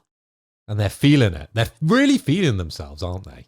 But I do like to see a games company coming out and having a unified approach, even if we don't fully believe that when we're looking at the facts and the ratings and the other people talking about it, other people on Twitter putting it down. And we only reported, I think it was last episode, that there was a CEO going off about Konami, about the Silent Hill 2 trailer, weren't we? And then we saw that conflict. We saw that battle that was going on very publicly between the CEO and Konami, and that gives a very negative impression on the future of that game. But for Warner Brothers to come out and fully support it, I can get behind that, because as I said, regardless of the ratings, regardless of the bad press, regardless of what you two guys have just been saying, you know, we just sit on a podcast with 200 odd subs. It was number 3 in the US top download charts for PS5 in February. It was number 8 in the EU. So it's still selling. It's still making money, okay? It's not doing as well as maybe we had hoped, Warner Brothers had hoped, but it is selling, right? It's doing okay. I don't think it's doing as bad as maybe everyone is making out based on the screenshots they're seeing. Let's look at it from a business point of view. If it's in those charts, it must be making some money, okay? Now, it's not at the bottom of the charts. It's number 3 in the US, number 8 in the EU for February. I don't know how long it's going to stay there, but we'll just have to wait and see on that one. This is the thing to me, is that I guarantee you, when we look at next month's for March, that's the biggest fucking drop-off you've ever seen in your fucking goddamn life. And there's making money, and then there's having like 7-year development cycle, which this has had, and the marketing push this has had. There is no fucking hope in hell this has made its money back yet. Guarantee you. Rocksteady have absolutely shit the bed on this game. And it's such a fucking fall from grace. And you could tell it's not their fault. It's just, you could just tell. Like, the quality of the cutscenes and everything else I've seen is so good.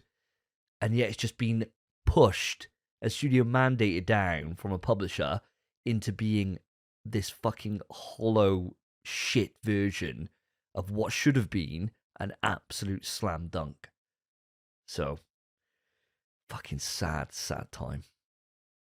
It's depressing, isn't it? Because I remember when we first saw, I think maybe a sneak peek trailer of this game, where one of the characters was throwing these kind of glowing orbs or something, and we were saying to each other, that doesn't really fit the character, does it? That's a bit strange that these things are happening within this game. So we very much preempted that this game was gonna go down pretty badly, and it has continued to do that. And I am a complete hypocrite, because I'm saying that as a very positive bit of news. They're all sticking together, but I was only in CEX when I had my haircut a couple of weeks ago. Obviously the viewers are looking at me knowing that I need a haircut right now, and I'm going to be going very soon.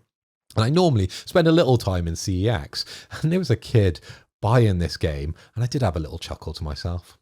That's who I've become now because of this podcast. I hold that general view about these games, and I'm there going, you're buying that, are you, mate? Twat. That's what I thought of him. That's what I thought of him because he bought that game. Why didn't you stop him? Terrible, isn't it? Why didn't you stop him? I'd stop him, yeah. Yeah, I'd be like, whoa, kid, do you know what you're doing? Do you know? Is this all your pocket money? He's like, yeah, but I really like the Suicide Squad. I'm like, kid, let me show you the world. Shining, slimmering splendor. Take him over, show him Dead Space remake. Here you go, mate, it's much cheaper. And it'll give you nightmares. I bet this kid's 10. Right?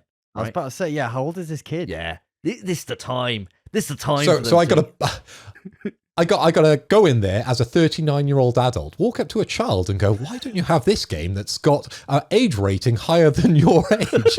Yes. It's basically the same as me going, do you want some fags as well? And some beer? I could do that for you as well. Grand Theft Auto, let's get that. Let's spoil the future of your life. He just wanted to play Robin or whoever, I don't know. Harley Quinn in Suicide Squad. That's what he wanted to do. He just fantasizes about her. That's what he bought it for. Come on. I would have had words with him straight away. In fact, what I would have done is I'd be like, where's your parent?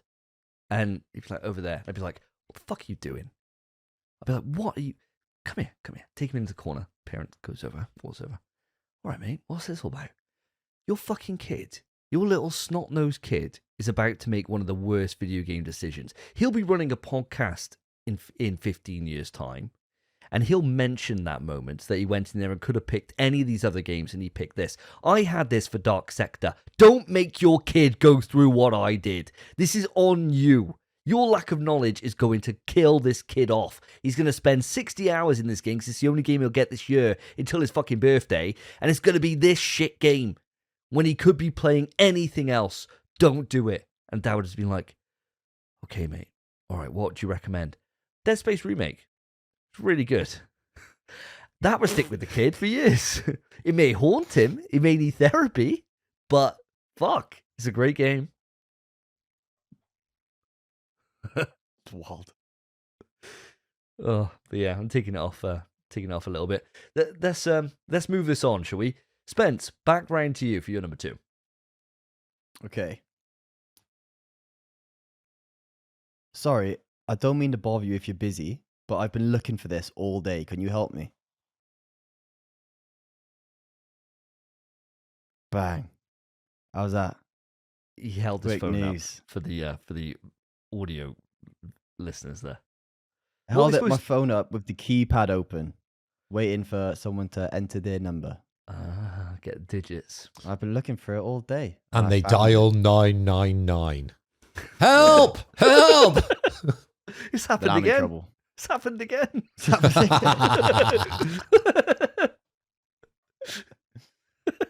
Always do that to me. Fuck. All right, quick news. So we have an update on the India Hero project. They've actually shown 5 games coming to PlayStation, and the games are as follows: Meteora, the race against space-time, not just time, space-time. Fishbowl. Yeah, it's fish in a bowl. Mukti, not a first-person story exploration game. Requital, Gates of Blood, probably saying that wrong, but a 2D side-scrolling action platformer. Suri, the Seventh Note, is a 2D action exploration game. And that is it. I'm not sure if you boys have seen these games, this list of games. But looks quite cool. And I'm not sure if I knew about the India Hero project before this. Did you guys know about this? Yes, mate. Yeah. So this was announced a little while ago. Do you remember when we had all the different news in that PlayStation were investing in all these different places? Like we know about the China project, we know all the different games that are coming from that. And this was announced not too long after that. That they were putting some investment money over there, but we didn't really know what the projects were and what that entailed. This is the first kind of look at these projects, and for some of them, you got like quite extensive gameplay trailers. You got loads of different things. Like for me, the one I'd recommend if you haven't seen any of them yet, Spence, is Meteora. It looks dope, bro. You're literally just a meteor flying through space, dodging stuff. But it looks like really fun. It's like that same kind of arcadey style, just gameplay first game that something like Housemarque would have made back in the day. So it's really fucking cool. It looks really great, and what I enjoy about it is I love space stuff anyway. So to see all these planets and all these different things, the lighting on the planet that I've seen for the gameplay trailer that I've watched, just looks lush. So I think it's just gonna be a really just fun game, and that's all it is. It doesn't pretend to be any more than that. So that would be the one that I would keep my eyes on if you haven't seen any of these yet, Spence. But they all look fairly interesting in different ways, which is always quite nice. And we've been saying on the podcast for the last few weeks that we want PlayStation to go back to these kind of like quirky games, right? These games that they don't really do anymore, that like really made the PS3 generation so special. This just gives me those kind of vibes. These kind of projects and what's coming out of the China and everywhere else, just give me these kind of vibes that you don't get from anything else. So I'm really happy to see this kind of thing on the platform, to be honest with you. Fair enough, mate. Fair enough. I mean, I've just watched the trailer for Meteora during that little spiel. Mate, it looks beautiful, to be fair. And you are just a meteor just kind of cruising through. It's a little, not a rhythm game, like what game is it similar to? I suppose like Thumper or kind of like that. It's Yeah. like a little racing Yeah, game I'd say kind of so. thing. But yeah, it's quite cute. I actually quite like the look of that. Phil, mate, what are your thoughts on these games? Well, Spence, knowing what we're going to be talking about later in the topic, this doesn't exactly hit that well because I just worry about the future for these very small developers out in India. You know, it's positive if you look at this news within Silo, but when you take a bigger picture of the full kind of movement of gaming at the moment and the state we're finding ourselves in for, it doesn't feel that bright. But if I have to pick one of the games and I have to put my name behind one of them, I would go for the Gates of Blood, the 2D scrolling action platform. That one definitely speaks to me a lot more than the rest. But we just have to see where this one goes with these development studios. I wish them all the best of luck, and I really hope that the community get behind them and support them when we start seeing these games trickle through in the future. Hell yeah, mate. Hell yeah. Yeah, all these games, what I like about this little list, they're all such different games. From like, they're not all first person shooters or they're not all exploration games. Each game is a completely different genre. And that fishbowl game looks mega cute. Looks like a game that my missus would adore. Am I going to play it? No. But she would love it. I think this is a really cool list. It's really nice seeing the PlayStation doing something like this. And it's awesome to see actual progress as well. But I think that's probably enough on those. So, Phil, round to you for your chat up line. Woo me, Phil. Woo me. Hey baby, what's up? You know I got 100 platinums on PlayStation. You know Alan Wake 2? I've platinumed that. Get in my bed. Quick news! Apex Legends. Okay, we're expecting to see the game expand beyond the traditional Battle Royale universe over the next year. Electronic Arts looks to attract more players to the franchise. Okay, very interesting times for this very big franchise already. It's gonna take over, and where do they take that? I don't know. Now, Davey, I know you spend a lot of time, or you have spent a lot of time, pre-Helldivers. I think that's now how I'm gonna start dating games. BHD before Helldivers, A after Helldivers. We'll work on that one for the future. But definitely you used to play a lot of Apex Legends. Where do you see this going, mate? Where do you see the franchise? What's going to be included in the future? Well, this is the interesting thing. Apex has always had links to Titanfall, set in the same universe, and people have been asking for, you know, Titanfall 3, where's Titanfall 3? Can we bring Titanfall? Can we bring the mechs into the main Apex? And the answer is always a resounding no. And the answer from Respawn is no, we ain't doing that kind of shit. So I don't think it's going to be anything like that. But what I would like is, and I think there's a real opportunity for them to do something here with pulling out some of the interesting legends, like maybe Bloodhound or Gibby or, I don't know, someone, and just make a cool game about them. And it could be about like how they maybe got into the arena, the background for it. Maybe there's something seedy going on and they need to unravel it and put the games back right. You could do something and just make a really linear story-based shooter. And there's a lot of lore. You know, much like you're into your LOL, your League of Legends, and there's like loads of like, well, there's now loads of subsequent properties that have come off that as a result of it. I feel that it could go on a similar line with Apex and really spin off into some different projects.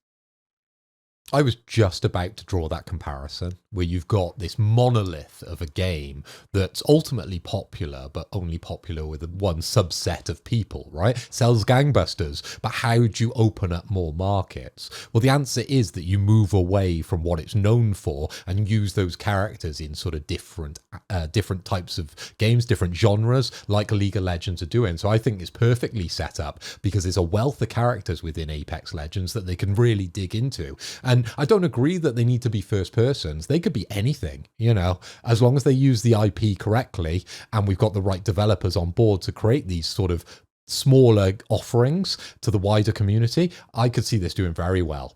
How do you feel about it, Spence? Mate, exactly what I was gonna say was said as well with the comparison to the League of Legends spin-off games. I was thinking in my head, I started googling League of Legends spin-off games, and David said, and I thought, oh fuck's sake! But it's exactly what they should be doing, and I haven't played it in a hot minute, so I'm trying to find what's her name, Davey. What's her name? Which one? Lifeline is your main. No, Is that what you mean? nah. Oh, Loba. You mean Loba with the ass? Bro, spin-off game. It's just her VR game, by the way. PSVR 2. And she's just going to town.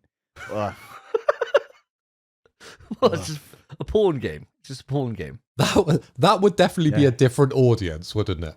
If they started creating porn games, they just brought all the kind of hotter or technically beautiful women out of these games and just put them in one kind of porn game for your PSVR 2. Maybe that is the future of PSVR 2. And with this coming to PC, maybe it'll even get developed. Who fucking knows? All I know is my PlayStation Wrapped at the end of the year would be horrific. If that came to fruition, it would be horrific, bro. 6,000 hours. And just, you'd never hear from me again. Jesus. You poor dick, yeah, bro. that's the next step. That's the next, bro. I'll pay whatever it takes.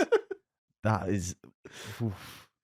That's the next step. And other than that, maybe I don't know, a what's his name, the fast fella. Maybe a racing game where you play as him. Who knows? But the Loba one, the Loba one, yeah. Jeez. Oh, I've missed you. I've missed you on the show, Spence. Jesus Christ. Couple of weeks where it's just been nice conversations, and then we get him back, Phil, and it's back to what the show is. Nothing changes, mate. Nothing really ever changes. I'm staring at her now. Fucking. Oh. Aren't we glad we haven't included much Stellar Blade news here? Yeah. Oh, well, Because there's been a little bit of news about about that one as well. I'm surprised we're not going to be talking about that, but it might come out a little bit later. We'll see what happens. But let's move this on before we fantasize about Eve from Stellar Blade. Spencer, I think you've got some quick news for us, correct? It should be Davey next. Oh, Davey, I think you've got some more quick news for us. Certainly do. We got the last one.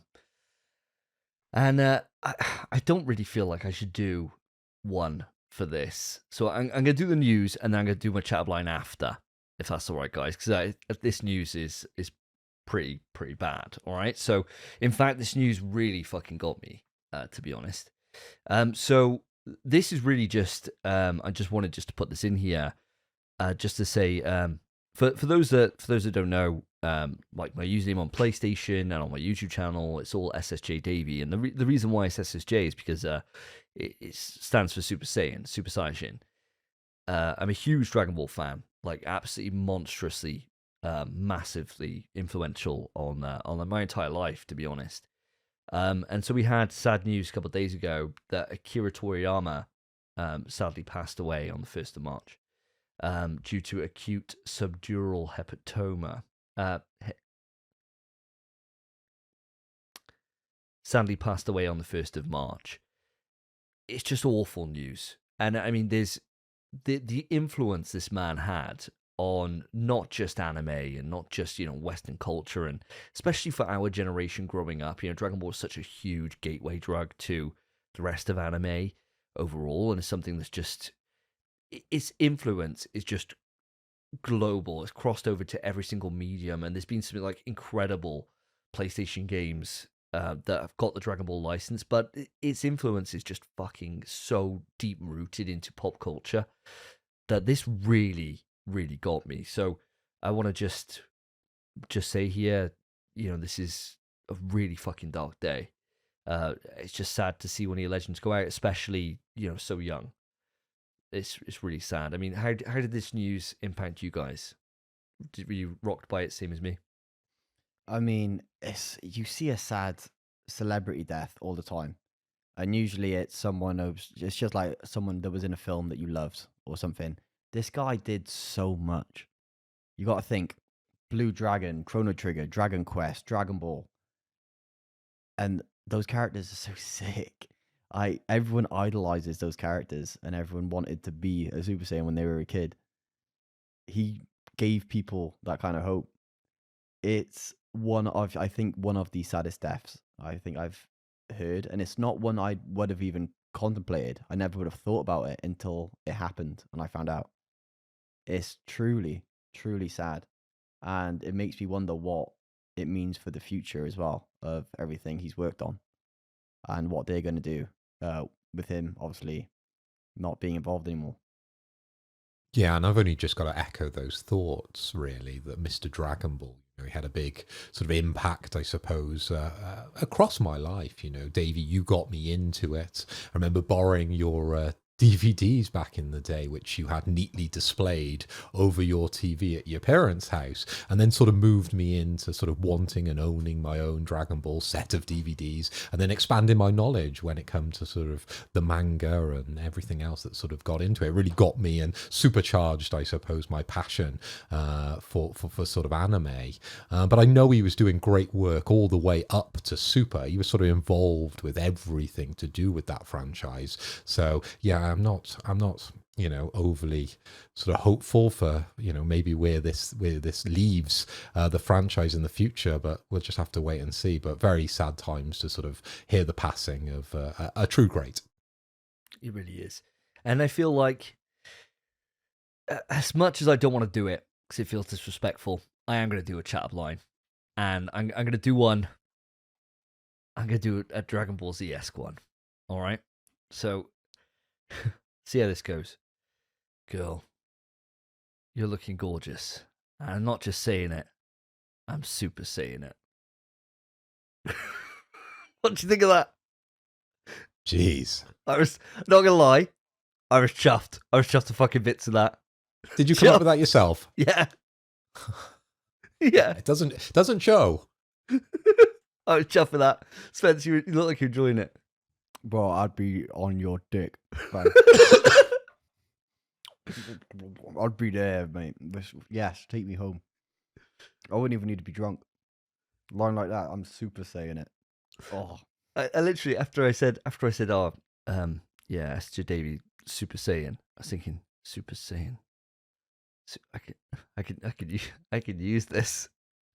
I could use this. So it's horrific. I'm sorry, Akira Toriyama, but I'm sure that you would like a little bit of levity. And if that gets your gateway to between someone's legs, please do it. Shout out Akira Toriyama as you come. Please, you have to. You have to. But let's move it on. Spence, over to you. I never had to use them, lads. That's the issue. You know what I'm saying? Well, okay. Did you know that I was the best in Wales at Super Smash Bros? Oh, does that mean 3 years? Does that mean you're a gamer?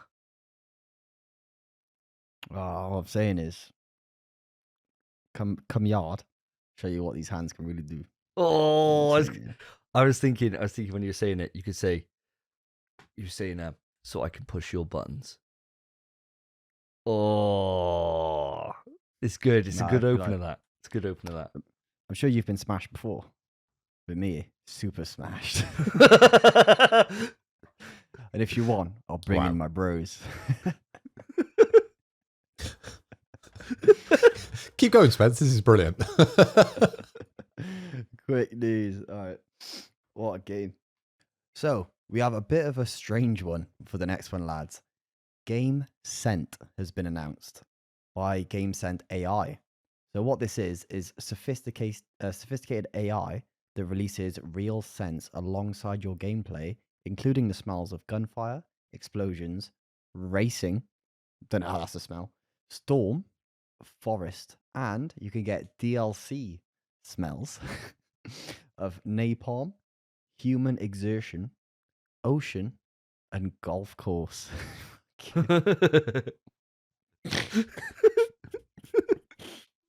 don't know if you lads have seen this.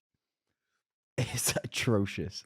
What do you think of the game sense? We've discussed this in the past of how could we move gaming to the next level. Remember we had the VR ideas. We had whatever nonsense. It would, as you played, stuff like that. This is the next step. Lads, what do you think of GameSense AI? And are you copping? The worst one out of those is like the exertion. It just smells like sweat, bro. Why would you want that? Why would you want that? Some people's sweat stinks as well. Like some people absolutely fucking stink when they sweat. Like I don't know if this is just a me thing, but unless my sweat's stale, it doesn't really have like a noticeable pong. But there's some people where it is horrific. I don't know if they've been eating just shitloads of garlic, like bulbs and bulbs of it, or like your sweat after you've been on a night out. The next day, that sweat's fucking skank, and it like seems to permeate everything. It's horrific. It like smells like vodka. Terrible, right? Terrible sweat. Why would I want to play a game? You run everywhere in a video game. Like if you ran like you do in a video game in real life, everyone would think you're fucking insane. But you never walk when you can run in a video game ever. And if you can't run fast, you'll find a way. Like you'll start jumping everywhere just so you can move around quicker. I don't want to smell like sweaty ass fucking cheeks every time I play a game because everyone's sweating, bro. It's gonna be horrific. This is fucking bad. Bad news bears. Mate, I'm on the other side of the coin. So I think, sure, if I'm playing Uncharted or something, right, I'll unplug it, turn it off. If I'm playing Apex, I'm playing as Loba, and I can smell that sweat. Oh, Jesus, brother. oh Yes, my but God. I will say, I've just looked up the price of this thing. What are your boys' best estimates on how much this costs? This is without the DLC. DLC's wild. Oh, And it is currently 17% off. So that's the only information I'm going to give you. What are your guys' best guesses on this product? $4.99. £4.99 or $499? $499, I reckon. Oh I my reckon it's expensive bit of kit. fucking hell. I think the only way this would sell if it's fucking dirt cheap. But then if it's sophisticated AI to make smells, like what a fucking waste of AI. What were you created for? Like the AI becomes self-aware and he realizes, oh no, I was made to fucking make fucking sweat smells for fucking fake people. Oh fuck, what have I done? That's the AI that turns into Skynet and nukes everyone, that is. It starts off here with this fucking smelly fucking candle shit. I reckon it's fucking dirt cheap. It's got to be, surely. 30 quid, 29.99. All right, so you've given me two very, very different answers. Is there a shot on Price. this, by the way? Yeah, go on. Oh, Whoever's closest. oh. Whoever's closest. Go on. All right, well, the price, that's the bit. Whoever's closest kind of sucks because that means Davey wins. The price is 149.99. Oh, Oh. actually quite affordable. Yeah, it's really not bad, And it Well- comes with 6 cents included. Lovely. No additional software you need to train. Connects to anything, PC, consoles, and VR. It just doesn't work with smart TVs. It has to be in the console, apparently. And it knows when to smell like napalm. I think this is someone's Christmas present this year. He's gonna get one of those. That'd be so fucking funny. They're just in their living room. Laura would hate it, mate. She comes down. She's like, "What is going on? It smells like a battlefield in here." It's because it is. Laura's picking up napalm. Mate, I'll do you one better. I'm just going to fart in a jar and give it to you, and then you could just open that up when you play a shit game. When you play another one of your Final Fantasies, you can just have a whiff of that. Oh! There we go. There's game sense for you. Oh man, I'll need constant refills though. This is the problem. It's a long game, Final Fantasy. So I'll need you'll need to give me. You have to deliver them through the post every time I see you. Yeah, oh, fucking hell. What if I become addicted to it? The smell of your farts. That just reminds me of Final Fantasy. Every time I'm around yours and you just let one rip, I'll be like, Smells like Final Fantasy. Smells like greatness. He'll be grabbing you at your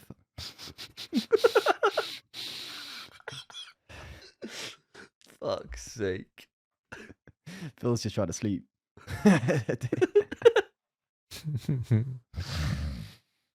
Oh, What? Let's just be honest. What a horrific product. Why? Why is it something that exists? And how do they get the smell of racing? Is it just burned tires and petrol? Is that what you want? All right, who's buying it? No. No. No. Ah, yeah. Fair enough. Neither, same. But yeah, I think, well, to be fair, there's not too much to even talk about with this GameSense thing. It is weird, and like you said, is a waste of AI. Phil, mate, so what are your thoughts on the Sense and the product itself? Well, Spence, I'm glad you asked. I'm not really sure if this is the news. I think you boys have missed the point slightly with this post, okay? So I think more the outrage with this product was Jeff Keighley's cash-in, or quite obvious cash-in for this product, because I wonder how many pairs of shit trainers he got to buy with that bag. Now, I do think it was very obvious that it was just product placement and it was just put out on Jeff's account, because it was just so basic. Now, did he even really write that tweet? And should Jeff Keighley, because he's built up such a profile now within the video games industry, he's very well respected, you know, you boys love him. Now, he's putting tweets out like that to sell probably substandard products, right? GameSense AI. Now, we've talked about it and none of us are buying it. Do you think it's the right thing for him to be doing? I think that's more of a talking point. But also, I did reach out to GameSense AI. I reached out to them from my personal account.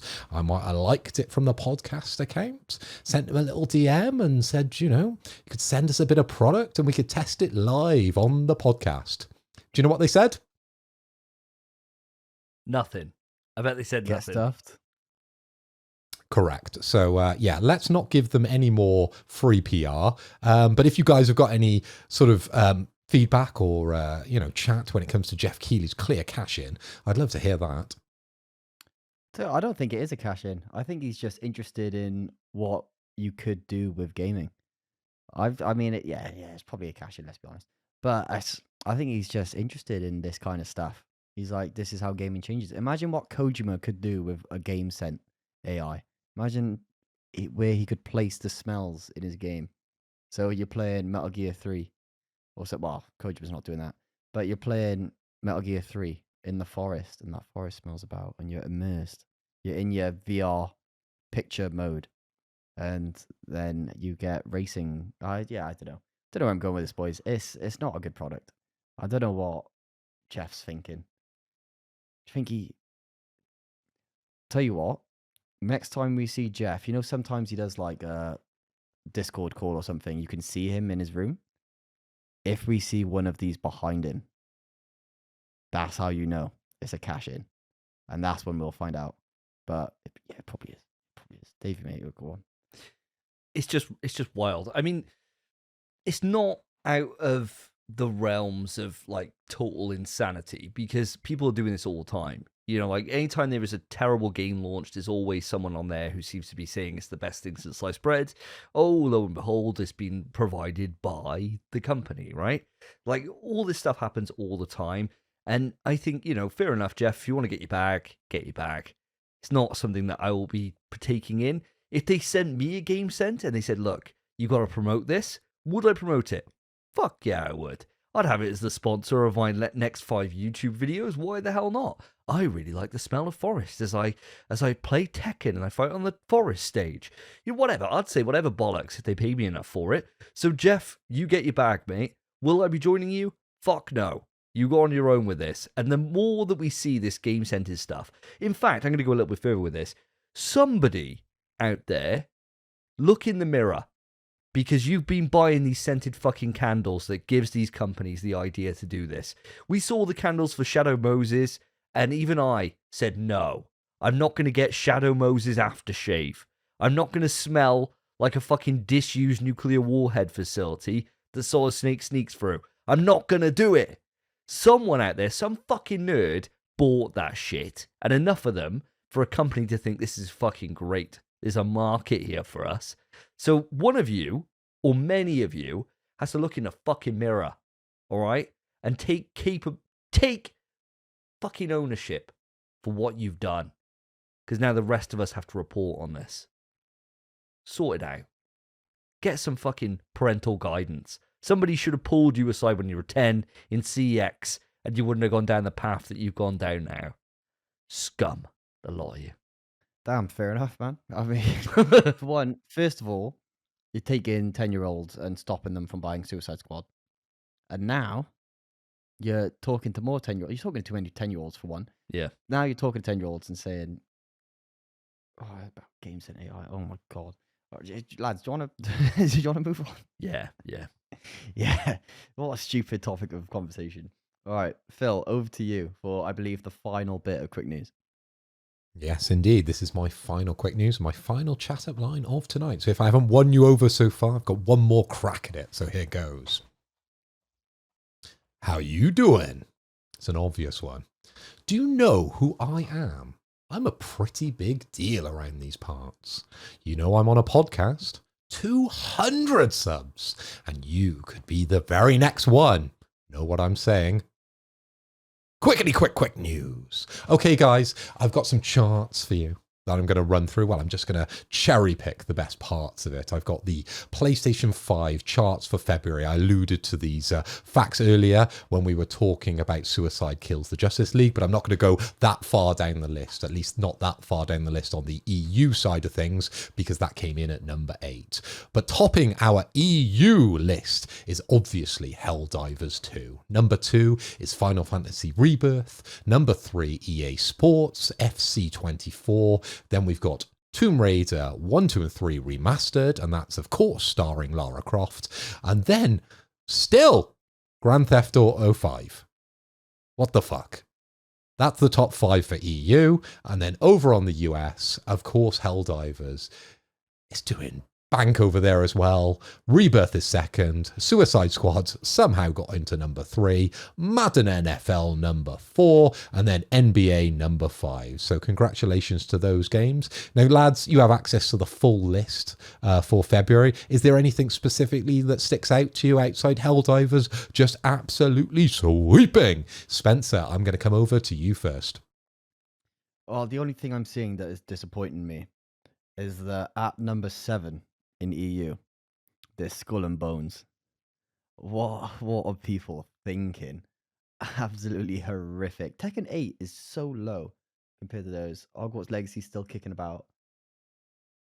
I tell you what, I'm seeing It Takes Two in that list though. That's nice. But it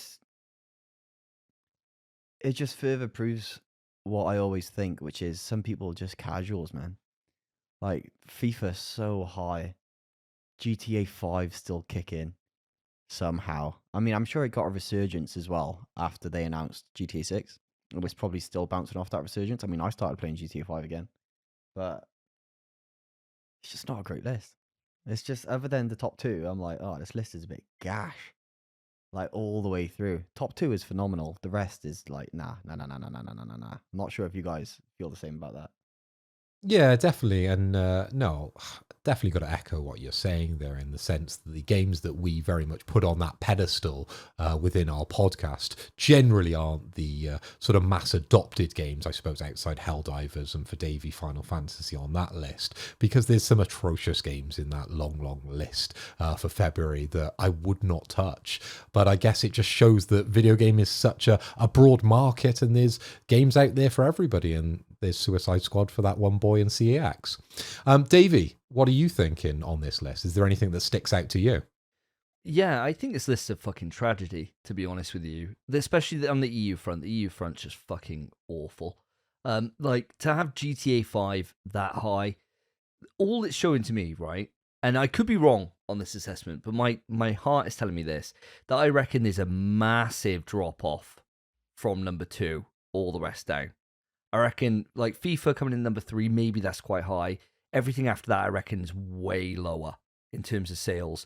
I reckon those first 2 games on both sides of the list, UK and EU and US Canada, that the majority of them, Helldivers, Final Fantasy, they sold fucking loads. Final Fantasy hardly been on the market, so for it to chart in February is really, really like that high is excellent. You know, Helldivers had a good few weeks before it to be able to gain some steam, so that shows that Final Fantasy VII's off to a really, really strong start.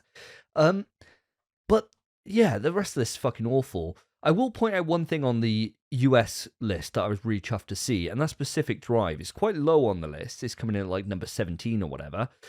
But for it to even be there is fantastic. So I'm really, really happy for the dev team, small dev team, put that one out there.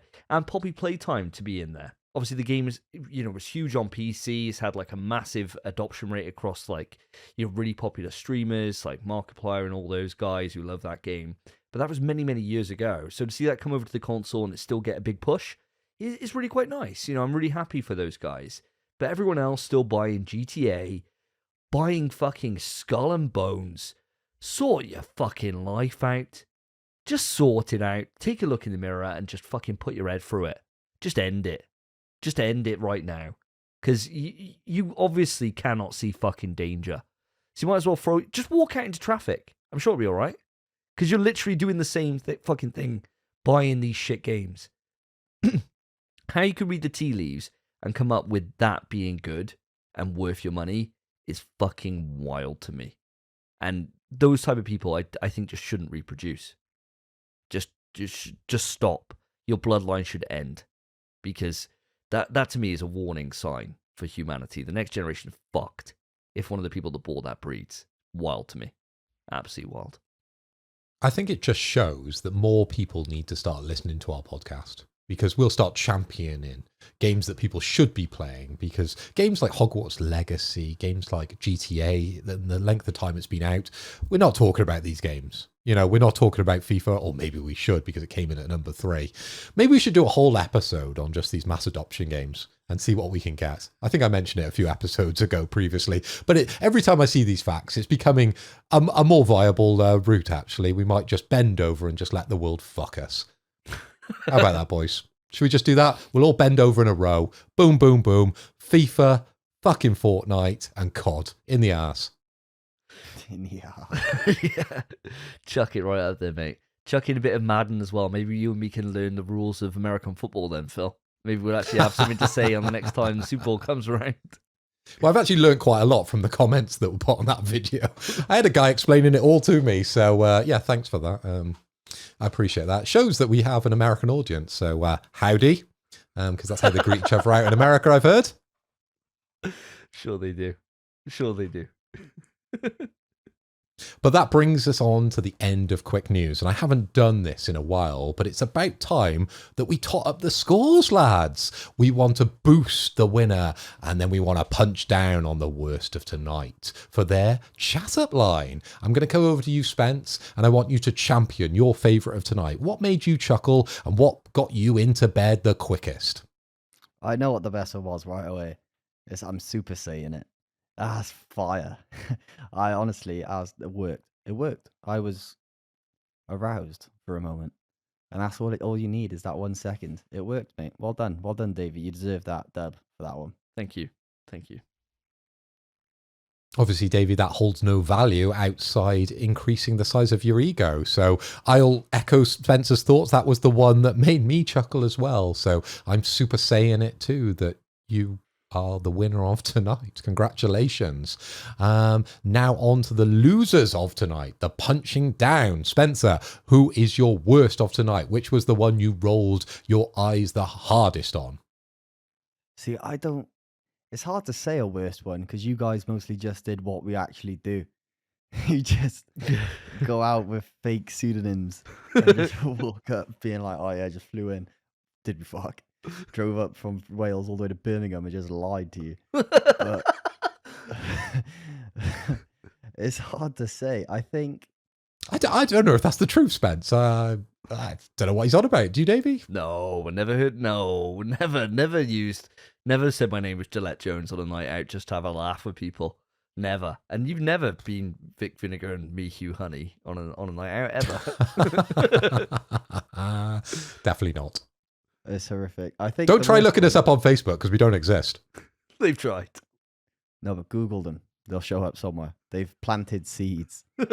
But I think the worst would have to just be Davey's follow-up, just because, Phil, you said it first, the whole Vic Vinegar, Hugh Honey thing, and Davey just stuck with it. Also, you said you're Gillette Jones, but then said, my dad, Mr. Gillette. Yeah, And I fucked was up. like, whoa. Yeah, the mask Yeah. slipped. The mask slipped. And you missed out the best line. You should have said, I'm the best, not a man can get, a woman can get. You could have used that fuck, I line. should've. That was the obvious one. It was an open goal for Gillette Jones. Yeah. So that's my least favourite for the night. Davey, how about yourself? What was the worst of tonight? I think it's probably Gillette Jones. I've used it in real life. I've had success with it, with mostly chatting to lads, to be honest, just having a laugh and trying to convince them that I actually am the heir to the Gillette fortune and that my dad named the company after my first name, which was just wild. And people actually believed it. It was so fucking funny. And it went on all night. And we'd be my just God. dancing. And then an hour later, it'd be like, it's fucking Gillette. And just like, yeah. Loving it, right? So to have real life experience of using something and then to fuck it up on the second line and give away that my dad is Mr. Gillette. Oh, I was like, oh fuck, I fucked it. I know one night I'd be like, oh, I'd just walk away at that point. It's gone, right? I gotta hopefully avoid him. So I think I'm gonna vote myself on this. Yeah, I'm going to have to echo those thoughts as well. Unfortunately, Davey, you are the worst of tonight, even though I did roll my eyes pretty hard to that reference of the Allspark. But of course, I suppose Spence is a younger guy. He'd be chatting up younger women. He wouldn't be going for an old bag like me, would he, when he's out and about? You know, I want the Matrix, not the Allspark. But, you know... Davey, unfortunately, you have lost tonight and you have won tonight. It probably mirrors real life, doesn't it? 50-50 when you're out and about. Some nights go well, some nights go bad. And somewhere in the middle tonight, you've got a shot to show for it. So let's move it on because that was the end of Quick News. Because I hear we've got a bunch, actually we've got quite a few, listener questions.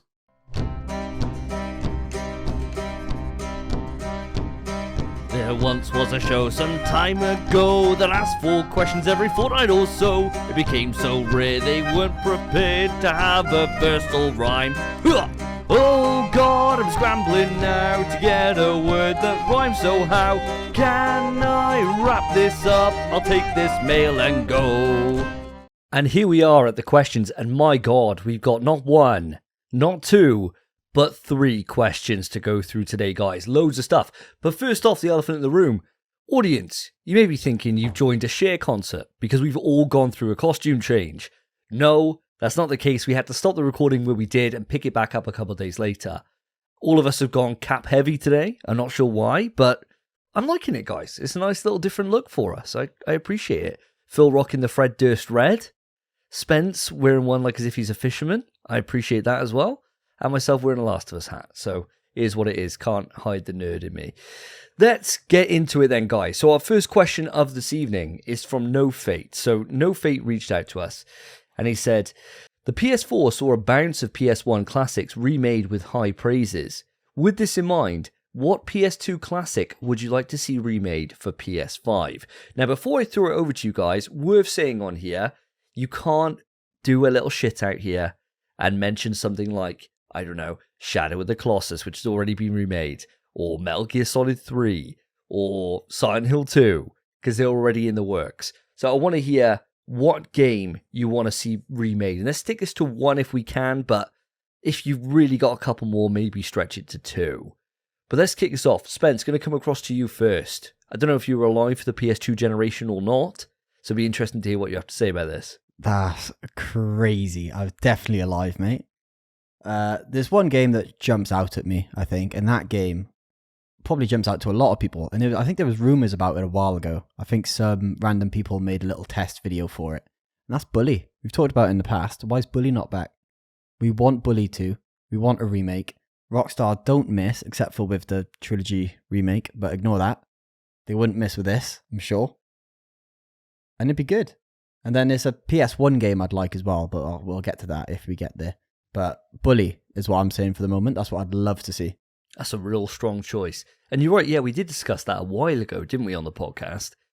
I think this is one of those times where Rockstar are just sitting on a pile of cash and they're just not hitting the button on it because, yeah, it makes perfect sense. The thing that I remember we spoke about this at the time, but Bully would be, you'd have to have balls of steel to put that out these days. Everyone is so sensitive about anything, and a game about literally bullying people, putting that out these days. The thing about it is, if there's a company to do it, it's Rockstar. You know, who the fuck's going to cancel Rockstar? Are you mad? And that's kind of the whole point, right, of them. Sure, you think it would be outrageous to do it, but then some people do. You never would have thought The Boys would be a show before it was a show. Because some of the stuff that happens in The Boys is mental. And Bully's, I'd say, quite tamer than The Boys. And everyone adores The Boys. I think it's outrageous to think of it until it exists, and then it's just normal. Well said. I mean, Phil, did you have any experience with Bully back in the day? I had many bullies, mate. That's why I ended up liking video games and staying indoors all the time. all those football boys, they picked on me. So, yeah, brings back bad memories. But should we move this on? I get upset. Of course, mate, of course. I don't want to remind you, getting those Nam flashbacks in front of me. Don't want those baby blues to start weeping on screen right now. So, Phil, what about yourself? What game are you bringing to the table? Well, when I read this question, and thanks No Fate for writing in once again, I thought, how the hell am I going to choose? Because the PS2 was probably one of my favourite, if not my favourite, PlayStation. There is so many games that I loved, and I think it was more to do with the time of my life and it being at the right point where I had a lot of time to be able to play these games. And of course, I was going out to the States fairly regularly with my family, and we were able to buy PS2 games like 3 or 4 months before the curve of the UK getting those games. I had games like Metal Gear Solid 2, and I remember people didn't even know that was even existed in the UK because the internet wasn't really a thing, okay? It was talked about in magazines, and of course, you know, you had to buy those magazines. They were relatively expensive. So general knowledge of video games was sort of an all-time low, really, back in those days. But coming back from America, I couldn't wait. Walking into schools, fuck those bullies. I had Metal Gear Solid 2, and I was the big dog in town, and everyone wanted to come round my house. Did I let them? No. I played it on my own. All on my own. Locked the door. Fuck them. But the list is as long as my arm. Let me reel off a couple for you. Metal Gear Solid 2, as I've mentioned, absolute classic. Would love to see that on a remake. I know they've started with Metal Gear Solid 3, obviously just for the cash in. They should have started with 1 and moved through, but whatever. That's just the way things go. I guess the Bucks have spoken there. Ratchet and Clank, up your arsenal. Like Ratchet and Clank on PS5, incredible. Let's do some remakes of the older titles. Prince of Persia, a game I've been playing to death on the PS5. The Two Thrones, it was epic on the PS2. Zone of the Enders, come on. The games that cannot be mentioned, Outbreak, Code Veronica, the original Devil May Cry's. There is so many games on the PS2, and one of my favourite games of all time on PC got brought to the PS2. We had Half-Life on the PS2. So there is just so many games to choose from. But I think I'm going to approach this a little left field here, okay? And pretty much every episode, as soon as something about VR comes up, I think, there it is, there's the net, Kobe! And I slam dunk. But this time round, I'm going to take it pro VR, okay? And I'm going to think of a title from the PS2 era that would work well on PSVR 2. And I'm going to go for a light gun game, okay? So back in the day, you had Time Crisis 2, very popular version of Time Crisis, and then you also had the Dead Aim series.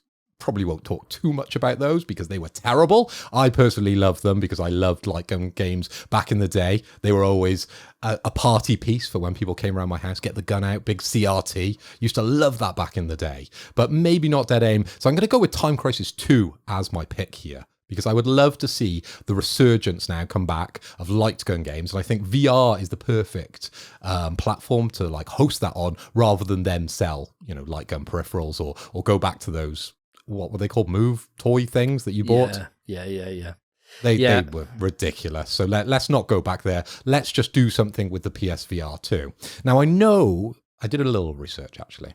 I'm usually quite well prepped. There is a game out there called Crisis Brigade 2. I don't know if you've heard about this one, Spence. You tend to know your sort of indie titles on VR, the lesser known titles. And this is very similar to Time Crisis. I believe it's available on the Meta Store and the PSVR 1, if my sources are correct. And that was quite popular when it was out. So it's set up, it's ready for light gun games to come to PSVR 2. And I think it's not going to change the playing field. It's not going to make crazy amounts of money, but I think there's a market for that. And it would definitely get me more interested in VR if I had the ability to go back and play some Time Crisis. It'd be incredible. Mate, to be fair, I have played Crisis Brigade 2. I played the beta version of it, the pre-alpha. I think I sideloaded it onto my Quest ages ago now, but I never tried it out past that. But I don't agree with the Time Crisis shout, just because, as much as I think it would be amazing and I would play it to death, I love the novelty of finding it in an arcade. And I think if I had it at home, I wouldn't care about it anymore. So it would kind of just ruin that experience for me. But otherwise, I mean, how often am I in arcades? It'd be fantastic to play at home, and you could play it online with the 2 players, you're both in. And you have to actually crouch instead of standing on a pedal. It'd be good.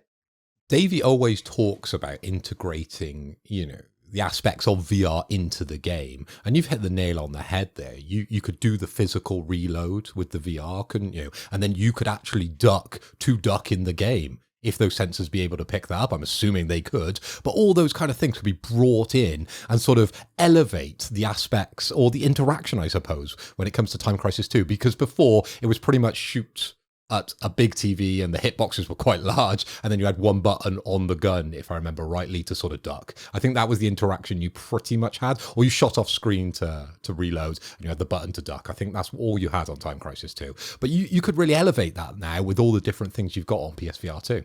Personally, my choice would be Time Crisis 3 out of those. If it was any Time Crisis, like with the shotgun, was that, or am I thinking of House of the Dead 3? I might be thinking of House of the Dead 3 that had a shotgun in the arcade. And that was always my favourite light gun game in the arcade. That was so sick. But I used to love light gun games. And the PS3 and the PS4, they had a good little run of them. PS3 specifically, with like PlayStation Move controllers and stuff. Like Dead Space Extraction's a fantastic light gun game. Absolutely adore that game, actually. So yeah, I think that there is a market for it, definitely. And it's something that I know I would be interested in. I don't know if it would make me like rush out and buy it immediately, but if it came up on sale or is on PS Plus or something like that, fuck yeah, I'd dive in for a couple of hours and play it. The only downside to VR is that you can't really hook 2 up to one console. So it means you can't play like local co-op like you can with, like if you're in the arcade or whatever. Yeah, that makes complete sense. So it would have to be sort of online to have that interaction with another player.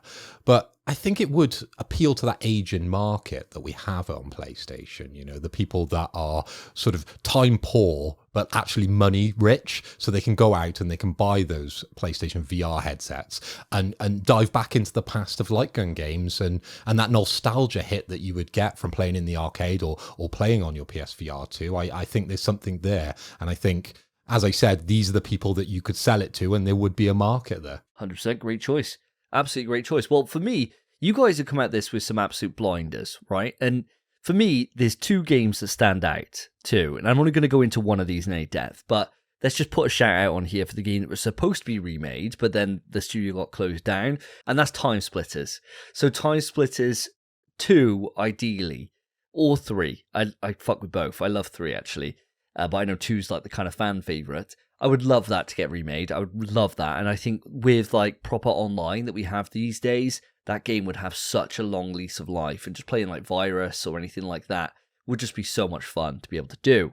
But my choice is a game that probably doesn't stick to the forefront of many players' minds when they think of the PlayStation 2 generation. Of course, Phil, you've reeled off some absolute classics. Spence, you've nailed out Bully. Amazing.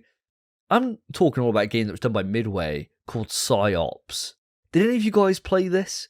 You basically play as the skinhead bloke, and you've got a load of psychic powers, so you can literally telekinesis people and throw them about. Or you had like a PK fire, like if I use a smash little thing here, and you could just set people on fire at range. And it was sick. It was proper arcadey. You just move through the game, And then after you completed it, you had like a playground where you could then just spawn in whatever you want and just fuck around with your powers at full power.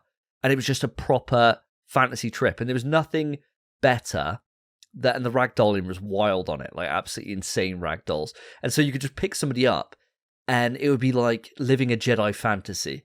Because I could just pick them up and just dangle them off over a ridge and just set them on fire and then drop them. And it was just like proper chaotic. Like missiles get thrown at you, you catch them midair, throw them back. I adored that game. I played that game more than I probably should have. And I absolutely adored it. Did anyone else have an experience with PsyOps? I don't remember PsyOps, but I do remember the company Midway. And I was very fond in the PS2 era, I believe it was PS2, of a game called Gauntlet. Oh, yeah. It was a top-down hack and slash, but it was 4-player.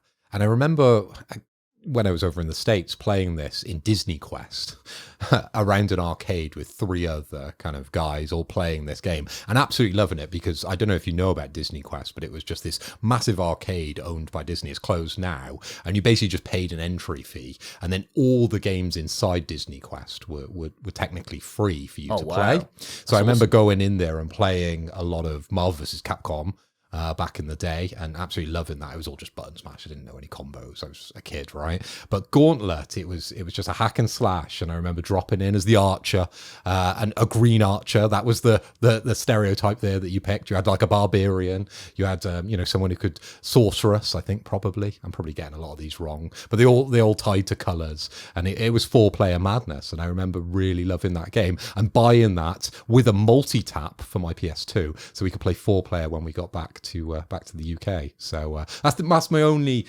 run-in with Midway. But PsyOps, I have no clue, no reference point for me.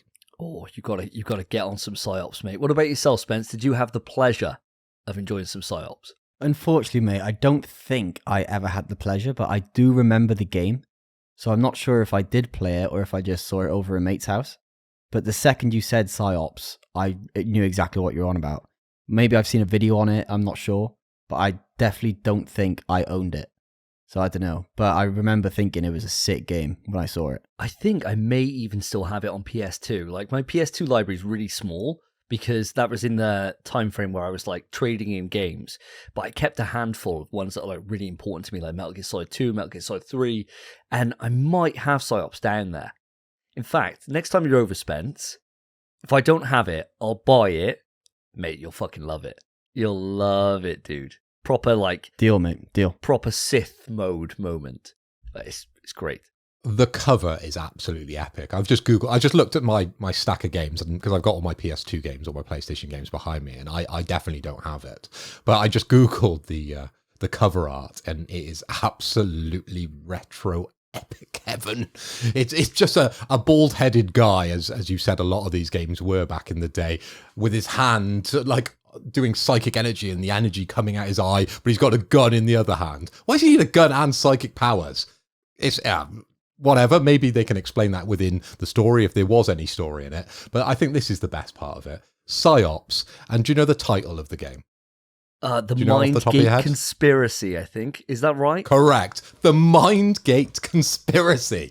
If that doesn't wind you up as a kid to be, oh my God, I really need to buy this game, I don't know what will. The Mindgate Conspiracy. Fuck me. I would have bought that game if I had seen it. Oh my God, dude. Honest to God. One day, tell you what, audience, if I'm alone on this, fine. But if there's somebody else out there being like, oh yeah, I fucking love PsyOps, let us know. Just literally message us on Twitter, reply to the YouTube comments, whatever, let us know.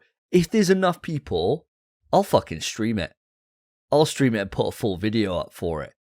It'd be class to do that as a group, guys. That'd be so much fun. You guys, mate, absolute sleeper hit. It's £3 in CEX. Is that it? Yeah, that's it. It's a crime to leave it there for £3. We gotta get on that. Gotta buy every copy. Oh my God, everyone in existence. I can spread it out to people then. Let us know. If you want some PsyOps, let us know. Who knows? We may even do a competition if there's enough people. If it's £3 a copy, fuck, I can fork that out and send that out to someone. Let us know if you want some PsyOps in your life. But let's leave it on from that. Let's move on to our next question. We've also got a question here from Maloon, the absolute homie. Thank you for writing in, Maloon. He's asked, what's one indie, like a small game not from the big publishers, and one non-indie you're excited for this year, not out yet? He says, Holston and Black Myth Wukong for me. Check them out. Now, after he said Holston, I'd never heard of it before. The comment section underneath him was literally just people replying, being like, fire emojis, Holston. So there's obviously something here. I haven't actually looked at it yet, Maloon, so apologies. But let's go back to the question. Spence, back to you. What's one indie, like a small game, from not from the big publishers, and one non-indie you're excited for this year? Sure. So the indie, I don't think I was actually initially excited for it, but the more I've had time to think about it, the more I kind of am. And that's The Plucky Squire. And I remember thinking it looked bad or something, but then as soon as I saw the book mechanic, I was kind of like, ooh, you know what? And now I don't know, it's grown on me. It looks very cute. The way the gameplay functions is cool, and the way the story progresses through this book. It's just an interesting take on a game that I'm sure has been done before, but hasn't been done in a long time. So it's just nice to see, so I'm excited for that. Great choice. Absolutely great choice. But when we come down to your big game, what are you going for? Most of the big games of this year I'm excited for are already out. The game I'm probably excited for, really, just because I've always got the original on my mind, the casting of Frank Stone. Because I'm always thinking about Dead by Daylight. And I'm thinking, if we get an actual storytelling game in that universe, God, that must be sick. I have no idea how it works. I've tried to ignore it since we've seen it, because obviously we love Dead by Daylight so much. Mm-hmm. So I don't know too much about it, but as soon as it comes out, it is a day one for me. The casting of Frank Stone. I think it's going to be sick. Great choice, Spence. Great choice. And you haven't taken either of my two choices, so I'm really grateful to that one. What about yourself, Mr. Hoy? Are you going to steal some of my babies? Let's see what you got. I've just got to echo your thoughts on that. Great choices, Spence, because I did get a little nervous when you were talking about your non-indie. I was thinking, oh, he's going to pick it, and I haven't got a backup here. I haven't done my research for another game. I've got what I want to say about the two that I've picked out, but if you had picked them, I think I would have been a little bit scrambled and trying to look around Google quite quickly for an answer, but you haven't, so take a deep breath. So my indie, Maloon, to answer your question, that I'm really looking forward to, and unfortunately there's no release date, so fingers crossed it does actually come out this year, is a game called Astral Rot. We saw a trailer back at the Game Awards for this, and it definitely perked my interest. So Astral Rot is a fixed camera survival horror sci-fi game, okay? So tick, tick, tick. And it's a game created by the co-creators of Tormented Soul, a game Davey reviewed on his channel, and I bought with the best intentions and haven't played yet, but it did look very, very good, okay? In this game, you play a guy called Adler, a space mining engineer that has to come up against impossible choices to be able to save his brother and anyone else in the asteroid that hasn't been infected by the Stardust disease. Nice. I don't know who writes these things, but they've sold it to me. If it wasn't the fixed camera survival horror, I think the rest of that paragraph there probably would have lost me. But having seen that trailer and having the love that I have for the OG Resident Evils 1, 2, and 3, this just speaks to me on so many levels. Resident Evil. Oh, he was walking He's the done line. it. It's Done hard. it. It's Oh. hard on these. It is very survival hard. horror. It's difficult. So hard. It's so hard not to reference that game because we love it so much. But anyway, we haven't got many shots in the talk, so No. I'm happy to take one or two. Anyway, that's my indie for now. For my non-indie, the game that I'm most interested in, purely because of the amount of tweets that I see every single day, and I'm almost embarrassed when people see what I'm looking at on my phone. I have to scroll up quite quickly just so I don't get those weird looks when I'm at the gym. I'm talking about Stellar Blade. Now, this is an upcoming action-adventure game by Upshift, and it's published by Sony, so, we'll see what happens with that. The game is scheduled for release PlayStation 5 on April 26th this year. Okay, guys? So, everything that's coming up, it looks good. There was a demo that got shadow dropped by accident the other day, and I scrambled to download it, and by the time that I'd got on my PlayStation and cleared my plate for all the things I was doing, it had already been taken off the store. So unfortunately, I didn't get any game time with Eve, but the stuff I've been seeing is just Woo, woo, woo, woo, woo, woo, woo, woo, woo, woo. Oh, Jesus Christ. I don't know how I'm going to get away with playing this game, but I'm going to. And I'll leave it there. It's one of those times you could justify having a PlayStation Portal, isn't it? Because then at least you can just hide. Yeah. It's one of the only times I'll give the PS Portal some love. It's playing that game. Because, I think my missus is quite happy, me staring and oogling at Tifa. But, putting the skin suit on Eve I think that's a bridge too far. So, as we said before, I'm going to put her in the hijab or something. Just package her up. I don't need to see. And it better be a 5-star armor. That's all I'm saying. But no, great choices, especially Astrorot. Astrorot was a game that, when that got announced, we went nuts. And I mean, especially me, I'm a huge Tormented Souls fan. I absolutely adore the first game. And so to see a co-creator go off and spin off and make this game, sci-fi always gets my dick hard. I love it so much. I love, Dead Space is one of my favorite survival horrors of all time. And so to have that, but in a classic game that can't be mentioned style, hype. And they got the chops for it because Tormented Souls 1 kicks so much ass. So yeah, super, super in for it. And of course, Stellar Blade, Jesus Christ, a game that I've been gushing for literally a year and a half talking about. Can't wait for it. It's coming soon. And that's the only thing. Got to get Final Fantasy done before then. So fingers crossed, see how that goes. But Spence, you haven't been around to talk about Eve as much as you probably should have. So, have you got anything you want to share? Oh yeah, Mrs. is in. No. Save mate, not to, mate. So save not to. Yeah. I was wondering why he wasn't joining in on that conversation, and I noticed something move behind him. He's a smart man. This is the way Spence is acting right now is the way that we'll all have to act when we get the game in our hands, right? So this is the way. So Spence is perfecting it now, so that when April comes round, he's already got a game plan in motion. Very smart, Spencer. Well, for me, guys, I got 2 games to bring to the table, and we talked about Astrorot. Well, my indie is going to be Tormented Souls 2. So again, it's being published by P-Cube and being made by Dual Effect, the same guys who made the original game. And the synopsis for this, for those who don't know, is Caroline Walker is back in an award-winning classic survival horror sequel. Explore eerie monasteries and other nightmarish locations. Brace yourself. Confront terrifying creatures armed only with makeshift weapons as you desperately try to rescue your cursed sister. Ooh. Now, the first Tormented Souls, we've already spoken a little bit about it here. One of the best games. I think I put it in my top 5, I think, when we did we might have even done a top 10 back then. I think it was our first ever Game of the Year awards, and it went on for fucking hours, so we kind of cut that list down now. But it certainly made my top 10, that's for damn sure. And it was just so well done. And especially for a tiny, tiny team, to be able to go in and make such a well-crafted survival horror experience that pays homage to the game that can't be mentioned in Silent Hill, and of course Alone in the Dark, in everything it does. It competed with the big boys as a tiny little team. So I'm really looking forward to see what lessons they learned from Tormented Souls 1 and bring into number 2. So keep an eye on that. It's coming out this year, no release date yet, but honestly, when that game comes out, it's going to be huge for survival horror nuts like us on the show. So really excited for that. And of course, there's one other big game this year. The game that I can't stop fucking spewing loads of spunk everywhere as soon as I think about it. And it's Dragon Ball Sparking Zero. Coming out this year, baby. It's going to be the fucking game of games. We've already had Helldivers.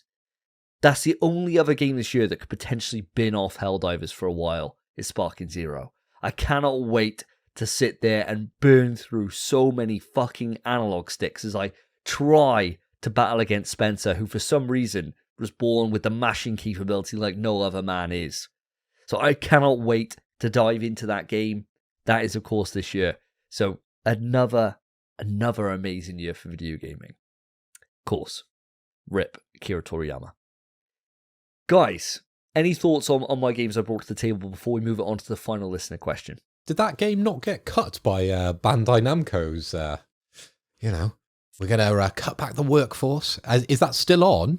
I thought that was a little bit in question. No, I think that one's still on. I think the ones that they'd be daft if they cut a DBZ game, because they sell gangbusters every single time. The ones that they'd be wanting to cut would be like their arena fighting games, like, you know, some shitty ass, I don't know, fucking Naruto game or whatever. Like they don't sell anywhere near the level of like a DBZ one. So Dragon Ball Z's okay, but Naruto's out. That's what you're telling me. Naruto's in the bin, mate. Yeah, Naruto's in the bin. But DBZ's, Wow. If that game's cancelled, then fucking hell. Oh my god, my year's thrown into disarray. So I hope to God that's not the case, but I'm going on the basis that I haven't heard it's cancelled, so I'm hoping for the best. Nothing was confirmed in that Japanese press release, was it? But, you know, my Japanese is a bit loose, so maybe I'll get Spencer, because I know you do a bit of Japanese on the Duolingo as well, Spence. You'll have to reread that press release just to see if Dragon Ball Z's in there for Davey, because it is a strong possibility that they may have cut back or sort of delayed that game, so it might not even come out this year, but we'll have to wait and see. But good choices, Davey. Really like the Tormented Souls 2 one, but I really need to play Tormented Souls 1. But there is a lot of games I really need to play. But that's in my back catalogue. It's sat up on my shelf ready to go when I get the time. But unfortunately, Helldivers is in my life. And that's my excuse, my running excuse at the moment. Exactly what you've just said. Exact same for me. I'm still yet to play Tormented Souls 1. Super hyped for it. Super hyped for 2. Helldivers, man. Like, when's it going to happen, you know? Probably closer to the release date of 2, if at all. I mean, I still haven't gone back to FF7 Part 1, which I wanted to do before Rebirth, and Rebirth's already out. So it's a bit of a nightmare. But Sparking Zero, mate. You're getting cooked. You know you're going to get cooked. And I don't think it's cancelled. I'm pretty sure we saw cutscenes from it leaked the other day, or were posted the other day. And they looked really sick. Like, I think Vegeta gets blasted into a mountain and he bursts out of it, like increasing his power level. Like he goes purple. Oh, it's nuts. Bro, that game's going to be sick. And I think it's definitely coming out this year. Oh, hope to God. Hope to God. Can't wait. And yeah, my tactic's going to be, Spence, basically, that I'm just never going to fire a blast that can be... A blast, yeah. I'm just never going to fire a blast that can then be competed against. So in the old games, there were certain attacks that you couldn't fire, like you couldn't deflect or you couldn't do anything about. So I'll just stick to those. So like with Margin Vegeta, we had this like, I can't remember what it's called now, like Shining Impact or something. And it was just this really fast blast. And I just put everything into that because I knew I'd lose every single beam battle. So I'd never want to throw something that could get returned to me because it always would. So therefore, Kamehameha is not in my vocabulary when I play against you, my friend. But we shall cross that bridge when we get there later this year, hopefully. And to round out our trio of listener questions, we got the hot dog, or as he's now known, the Hollywood hot dog, Lurian. Because Lurian's getting featured on every single person connected to PlayStation. They're all retweeting him. They're all giving him some love. So he's getting up there. Our homeboy is going out there. He's extending out. He's becoming Hollywood. Don't forget about us when you've made it, Lurian, okay? But he's wrote in. He said, with Final Fantasy 16 outselling Final Fantasy 7 Rebirth seemingly reminding people that home consoles in Japan are in decline, and Switch dominating 8 years in, should Sony do a handheld? Personally, I don't want PS to make a true handheld console, because I don't want another Series S situation, for games taking longer and being bottlenecked in scope, no co-op, etc. Nor do I want the PS Studios time taken away to make mobile PS exclusives, like some want for VR2. But Nintendo is running away. If Switch 2 is PS4 power, is it time to compete? Now, Lurian, I see your question, and I'm going to take it slightly off course from what you've written. I hope you don't mind. The reason being is that me and Phil, I know, granted, Spence, I know you weren't on the episode, so I do apologise, but me and Phil have covered handhelds to death, I think the last 2 episodes at least. And I think on the last episode, when we had Lewis on, Phil, we were saying on there about how if there was a handheld made, which we really want them to do a handheld, that they should do it the same way that PSVR 2 is being done at the moment, in that games are developed for the console and then kind of fitted over to work on it, and it would work with the PS5 suite of games, right? I think that's how we came down on it, wasn't it, Phil? That's what we talked about last episode, but I've got a slight change to my standpoint on that, purely because of the news that we talked about earlier with the vibrant games that are coming out of India. I love how they always use the word vibrant to describe India. They always seem to, don't they? Vibrant India. But those games that are coming out of India, couldn't they go to a handheld? they're perfectly set up for handheld exclusive development out there because they're very keen. They've got the workforce out there. Coming out with a new hardware, you could be putting those games straight on there and you could build a community around there. Just a thought. But I really do agree that it needs to be somewhat of a hybrid approach with the vast majority of the studios sort of basing a game on PlayStation, and you can play it on your handheld, you can play it on VR, and it kind of comes out everywhere within the PlayStation ecosystem. But there will be that small minority, as I'm saying, with the vibrant development studios out in India, that they could be purely mobile based. And I think that's where you get that like experimental games that would come out and all the kind of smaller indies that you guys really get off on. Yeah, you could do. I mean, the thing about it is, and this would be the same argument that you would use against VR, for example, is that you'd want, or ideally you'd want like some big hitters, right? Like, am I going to buy, I mean, I'll buy a handheld for fucking anything. I bought a Vita, I bought 3 Vitas, right? So I'm in that market 100%. I don't care what the fuck comes out to it. But if you're looking for mass adoption, obviously you want something that's worth your time to buy that device, right? And is anyone going to buy it for Meteora or any of these Indian games? No, they're not, right? That's not going to be the main market. So there is that argument against that being like a kind of reason to go over to that space. But you and me have spoke about this loads, Phil. So before I deviate Lurian's question and take it off into a slightly different tack that I hope you'll find interesting, Spence, we obviously haven't had you, we've missed you in the last couple of episodes. Have you got any thoughts on if Sony did do a handheld, would you be interested in that? And how do you think the approach would work if it was a dedicated handheld and not like a streaming device like the PS Portal is? I mean, for one, I miss you boys too. Miss you guys, listeners as well. Missed you all. And I've missed doing this show. But what do I think they should do? I think a hybrid approach is the smart option, and it's exactly what we said for PSVR 2. I do think it needs some of its own games, same as, again, PSVR 2 has its own games. It is more or less the exact same thing, but big hitters, I wouldn't say, are as much of a necessity if you're having that approach of PS5 games being on it. Because if you want big hitters, you've got Spider-Man 1 and 2, you've got God of War, you've got Last of Us, you've got plenty of big hitters there, and they could do spin-offs if they want. Is there a need to, if the actual original games work on it?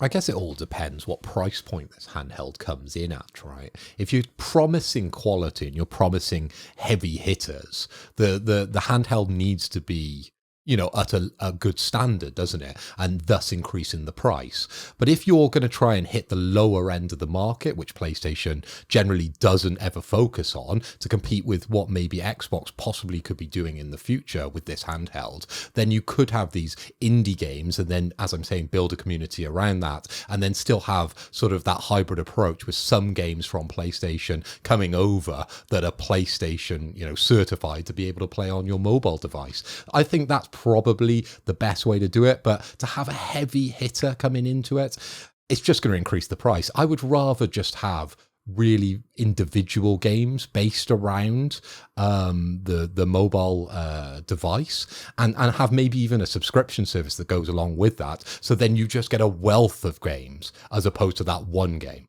So it's almost like a Game Pass take, but for indies. I can see there being some value. I mean, the big thing really, the thing that would make this sell would be if you could just download your games onto it, right? If you could just do that and just run your games on it natively, done. The PS Portal is selling gangbusters right now, and it's I would say an objectively shit device, right? Because it's only streamable content.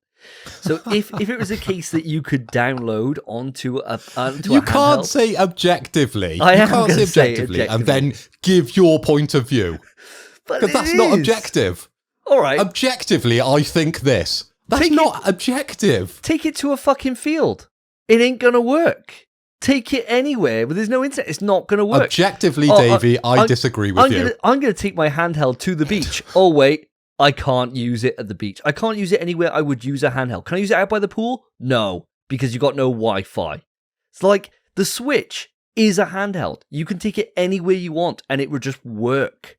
The fucking PS Portal is for the device where you are sat down and you can't be asked to go to another room with another TV. So I'm just going to get one to sit on my lap. It's objectively a failed handheld because it doesn't work. It just doesn't work.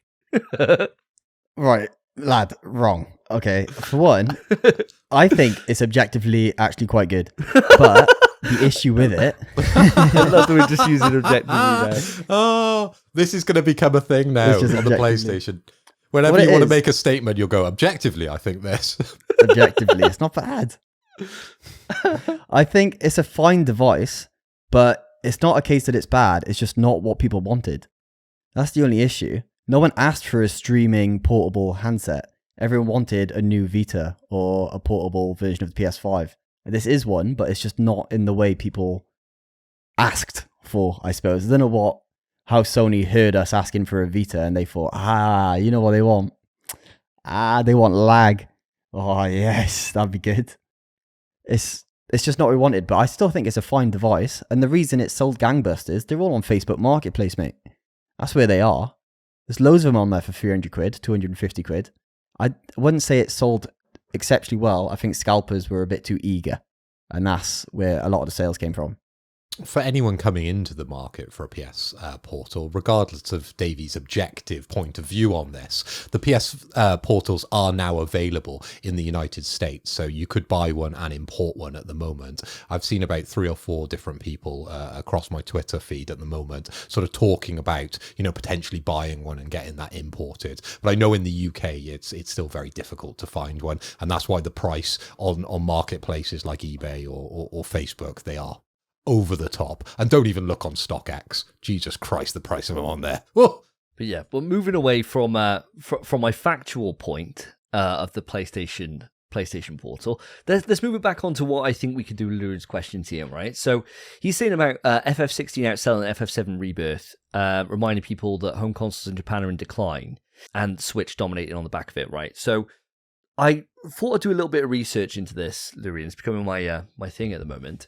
And so I had a little look and wanted to see how small the Japanese market was these days. Because if you remember, when we were kids, right, Phil, the PlayStation 1, PS2, Japan was like the focus, right? Like Japan was huge. It was a massive market, had a lot of gravitas.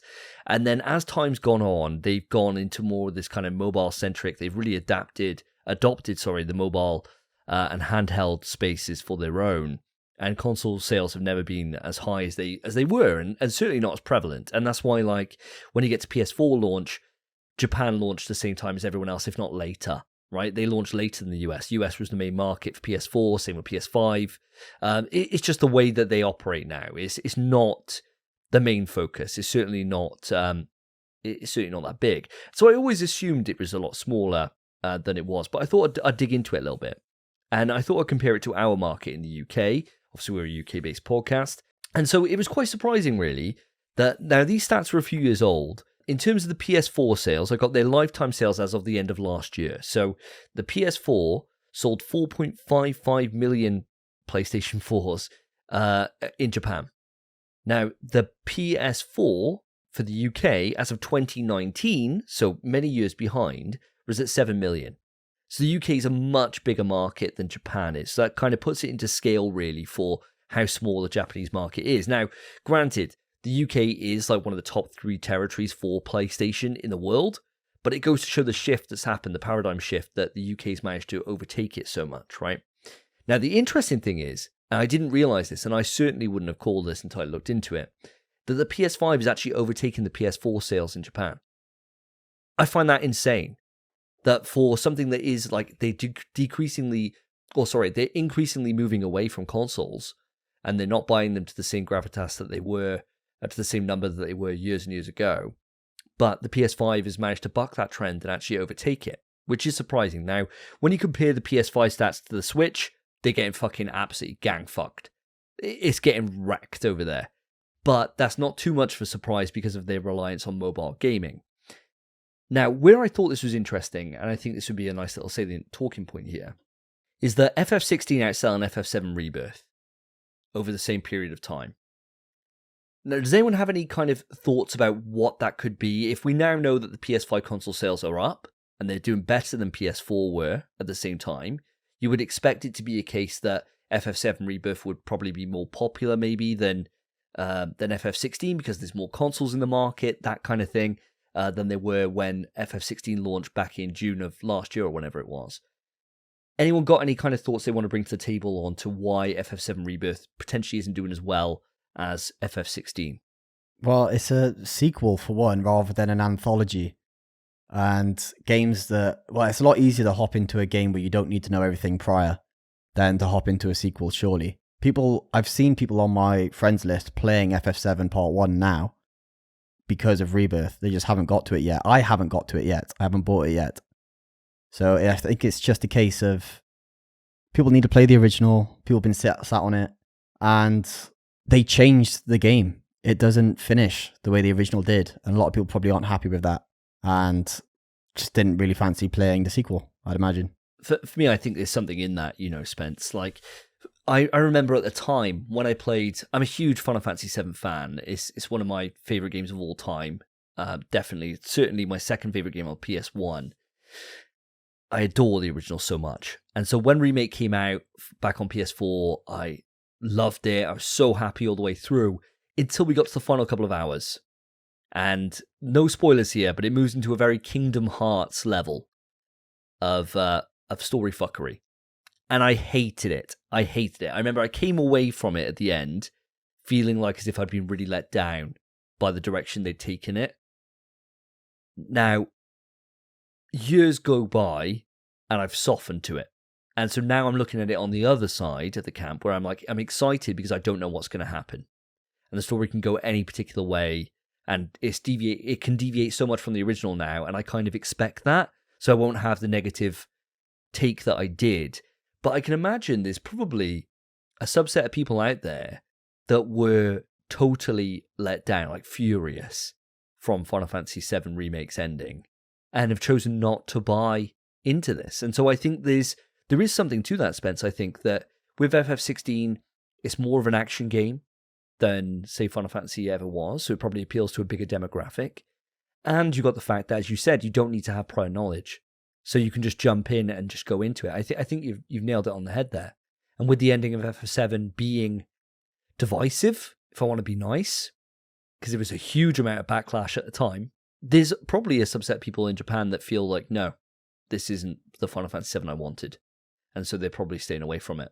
So I think there is something there. Now, Phil, I know you're not an FF7 head. You've never played the game.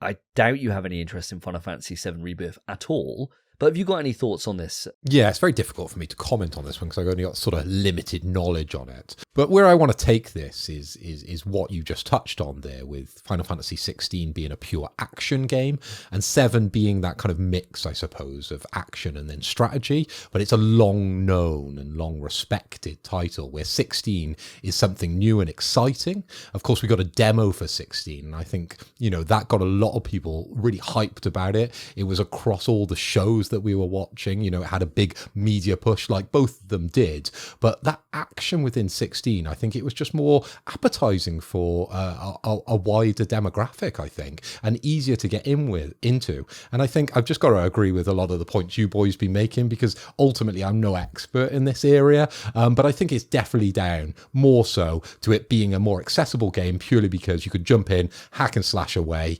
rather than having to go through 3 or 4, 5, 6, 7, 8 games to understand what the hell's going on here with 7. Yeah, and each Final Fantasy, just for those who don't know, each Final Fantasy is its own separate thing, so you don't need to. But for 7, obviously, you've got to play another 30-odd hour experience before you even get to this. So there's people that maybe didn't even buy a PS4, they've had no way to play this game. Unless they had PCs, because it's out there now as well. But say, for example, they just Switch only. They've just bought their shiny PS5. Maybe, like you're saying, Spence, maybe there'll be a spike in sales in a couple of weeks' time when people have finished the original Final Fantasy VII Remake and then go back to this. So we'll have to see how things kind of unfold. But it is interesting with the Japan situation, and it's still very much regarded as one of those territories that everyone has a lot of pride for. Yet it's really small these days.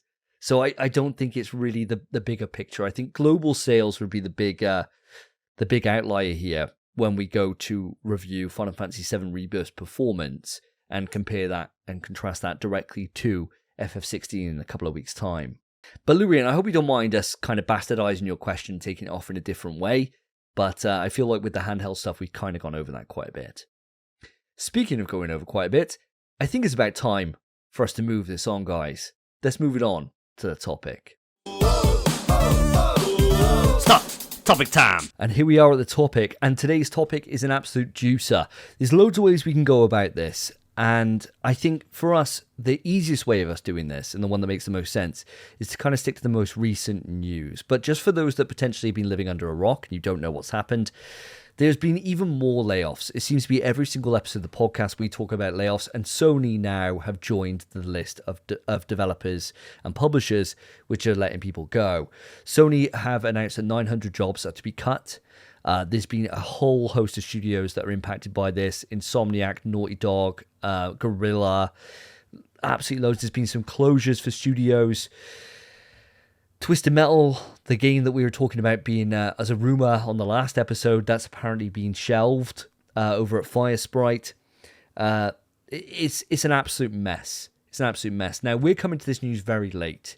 And so instead of focusing on what's already been covered hundreds of times already by everyone else, I think the best thing we can do in this scenario is to dive into the latest bit of news. So Shawn Layden was recently on a rival podcast, and he was talking all about the state of the industry, about what's going on, everything.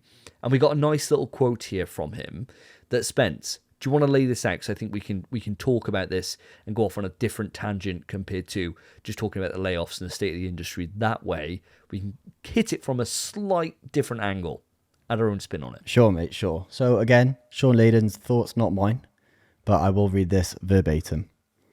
So he says, "We have to scale back the ambition, not the creative ambition, not the entertainment ambition. Again, I want 15 to 20 hour games.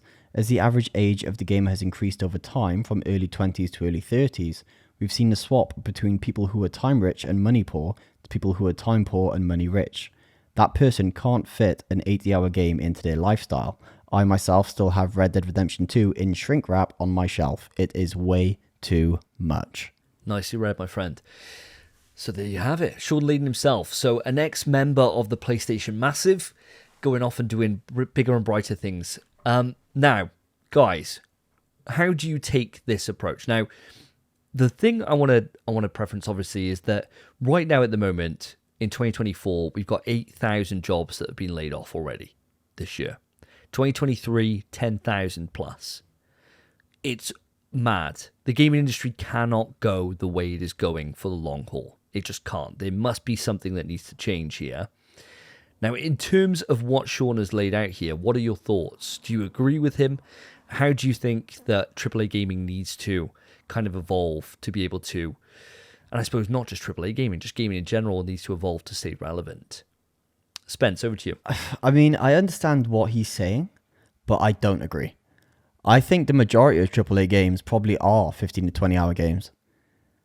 At least either that or there's some multiplayer element or something to prolong that gameplay. But for the most part, I think they are 15 to 20 story-wise. But there needs to be exceptions. We need those 80-hour games. If God of War Ragnarok was a 15 to 20-hour game, it would not have been anywhere near as good as it is. There's just no way around it. Same as maybe Last of Us Part 2. Granted, I wanted that to be a bit shorter, but I'm sure it wouldn't have hit the same if it was. There's a reason they make these games as long as they do. And as much as I would prefer a lot of games to be shorter, so maybe my backlog would be a bit shorter too, I think we do need those big games, and there's just no feasible way of getting rid of them without completely changing the way games are made and stories are told. I think this is the interesting thing here, is that whenever they're talking about game length, I'm at that age, and I'm sure that you guys will agree with me on this, that it's fucking terrifying. You know, like I'm about to walk into Final Fantasy VII Rebirth, and the thought of that taking me like 70 plus hours scares me. And I wonder, how long am I going to be on this for? How long am I going to be riding this train for?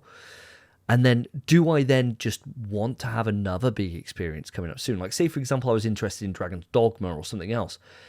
Would I then want to then step into that and maybe only play 2 games a year because that's all I can fit in?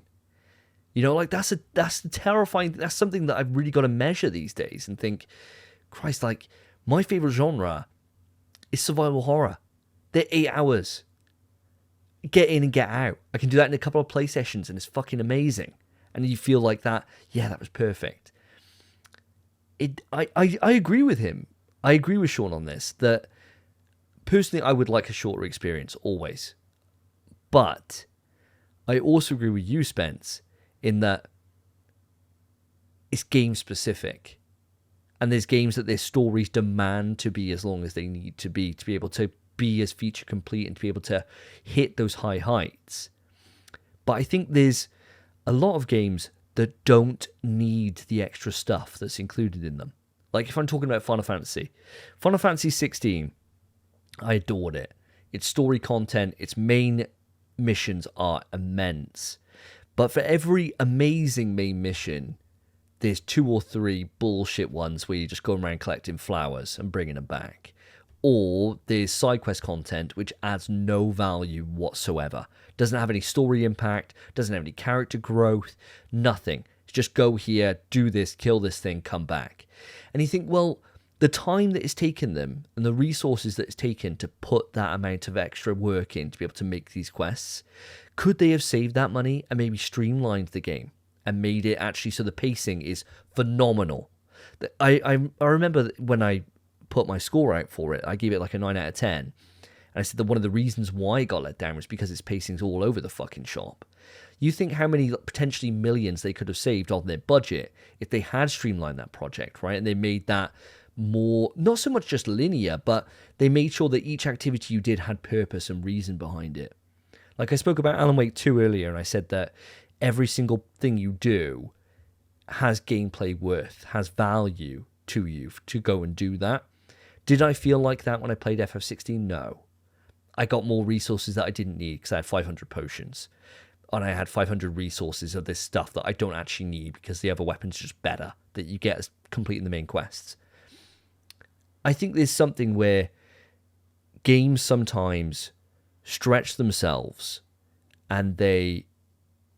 you can have like a masterpiece experience like God of War, which is everything adds value, it's great, it all works together, everything all builds to make you, kind of deepen the lore or deepen something.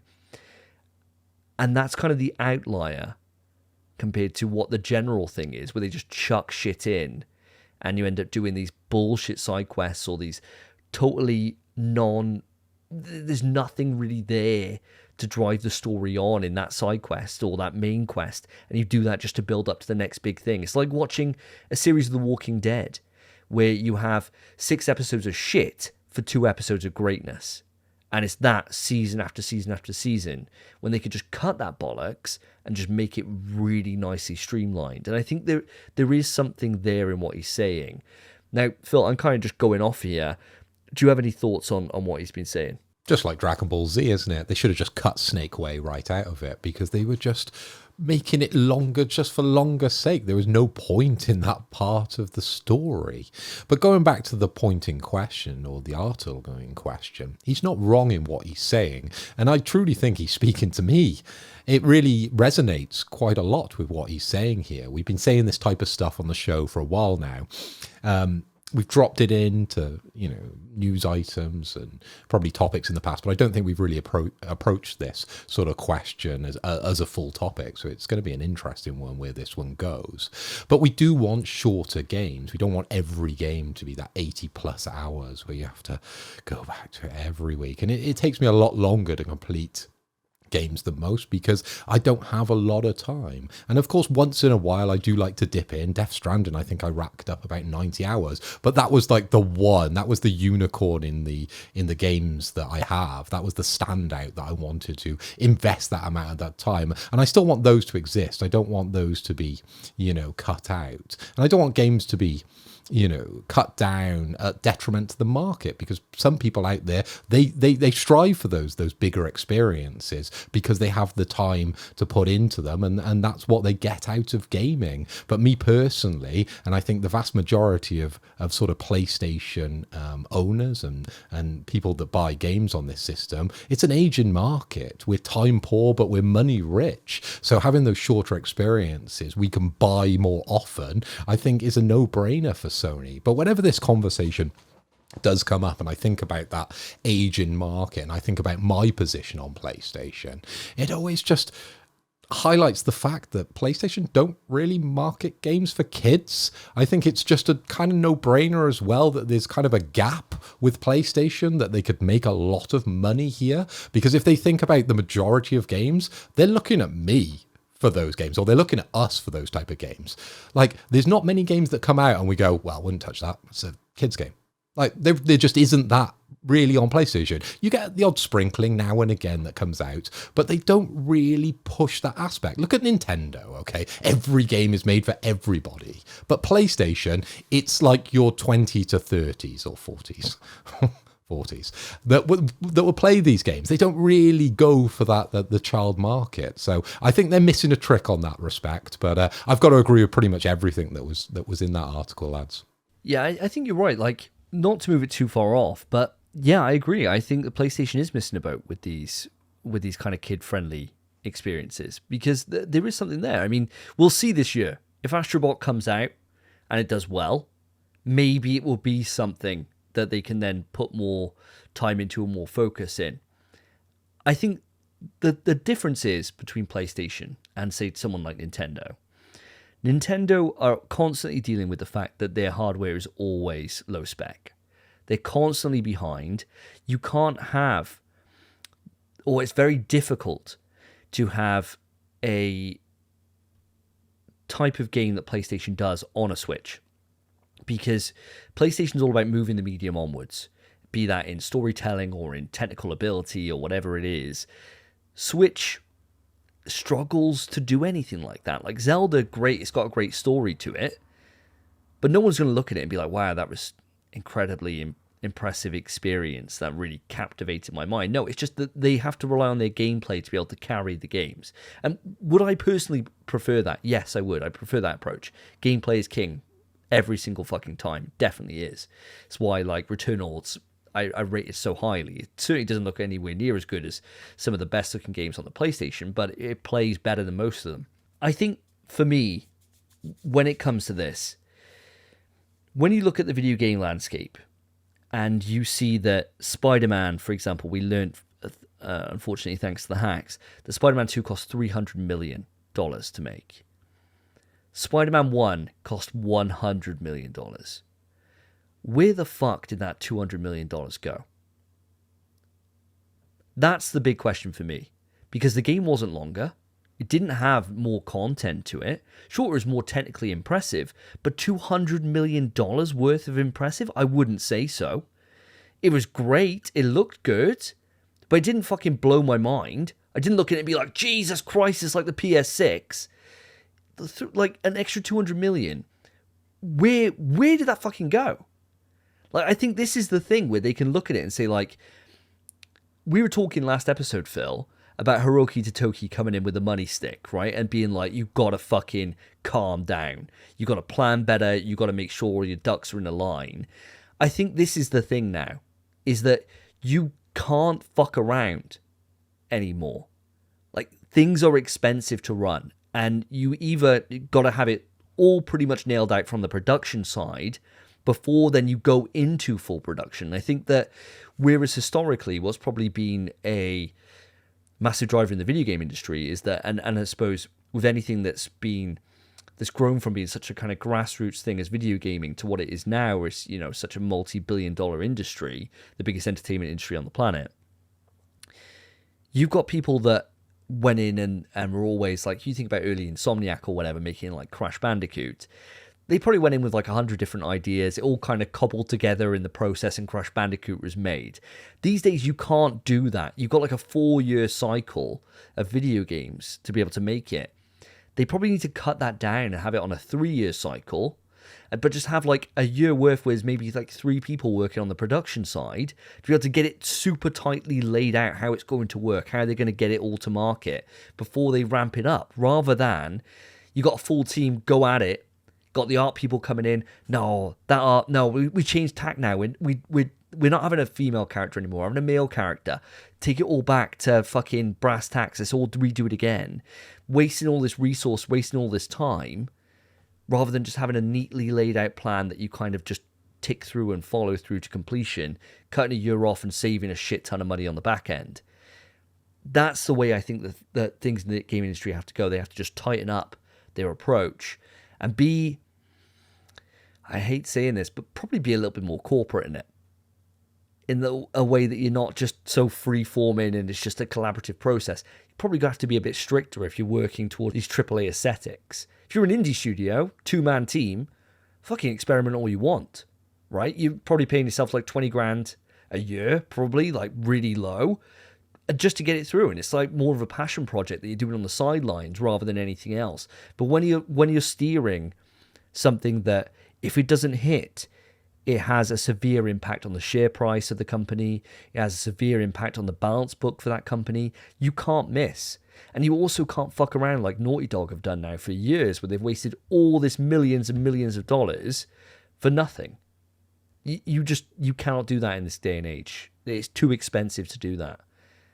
And so I feel like production needs to tighten up, and that's how you can save the money. And I don't think you need to hamper the game's ability to be as long as it needs to be. I think it's just that each hour has to have kind of a monetary value associated to it from the studio head's point of view. I'm not sure if I agree 100%, because ultimately I'm a gamer. I am the target market, as we've spoke about previously. And if they're going to go through with said cuts that you're sort of describing there, Davey, I do worry that the future looks rather grim for gaming, and we will suffer because of those cutbacks, okay? And ultimately, we don't live in that idealistic world where you can make these plans and everyone, follows them throughout the cycle of creating these games, because as you said, it takes a lot of time, it takes a lot of effort and a lot of money. Things fly out of control when you're, working on these size of projects. But like, at the moment, everything is going up in price, okay? I think that's more to the point and more the reason behind we're seeing this reaction at the moment within the gaming industry, because of the price of games and the price of literally everything. Have you seen how much electricity costs these days? Okay? And it's not just electricity. Have you seen how much bananas cost these days? Fuck me, everything is going up in price. And if I'm going to Sainsbury's and I'm paying an extra tenner on what I normally pay, just think about these prices now when they're trying to put together a multi-million-pound video game. I just think it's a reaction to the current economics that's happening at the moment. And I think, yes, foot off the gas with the amount of games that you're trying to push through at this moment, because they're going to cost a lot of money. But when things calm down, because a market will recover, it will naturally recover, okay? This is just the worst part of the market. We're at the peak of the mountain, at least I hope. This is the time just to step back a little bit. There's enough games out on PlayStation. We are very happy with what's out on PlayStation at the moment. We don't need a new AAA every couple of months on PlayStation. I would want one, but I don't need one, okay? We're not Xbox, okay? They need this to happen for them at the moment, and they're fucked because of the economy, okay? Because they don't have the money to be able to produce these massive titles, okay? But for PlayStation, we have them cooking, and we've had them cooking for a while. And there's games out in the market where everyone are very, very happy. So foot off the gas in the production, and I think we need to just wait, ride this out until the markets recover, and then we need to continue with the quality that we're used to. That's my viewpoint on it. How are you feeling, Spence? I mean, you boys have said a lot, and I agree with both of you in certain aspects. I don't think we should kind of make it more corporate. As much as I understand the money-saving aspect and all that, we would ultimately, like you said, Phil, lose as the gamers. Because you got to think how many mechanics or kind of fun missions in games were just ideas that were chucked out. And if it was a corporate world, they'd say, no, we're not doing that. We've got a plan. Can't do that. Imagine Spider-Man 2 without the web wings, or something like that, a core mechanic to the game, and that might have just been a creative idea someone chucked in during the mix. You never know. Games wouldn't be what they are now, and games are at an all-time peak, I would say, currently. All-time peak's hard. We're getting a lot of brilliant games, but I wouldn't say make it too corporate. Obviously, be a bit smarter with your money, because like you said, an extra however much on Spider-Man 2, that is ridiculous. But again, like you said, Phil, everything is more expensive now. we don't know exactly, like, we don't know their transaction history. We don't know where that money's been spent. We don't know if it was just a case of things getting harder to buy, prices going up, people having Spider-Man on their resume now, so they got to be paid more. Who knows?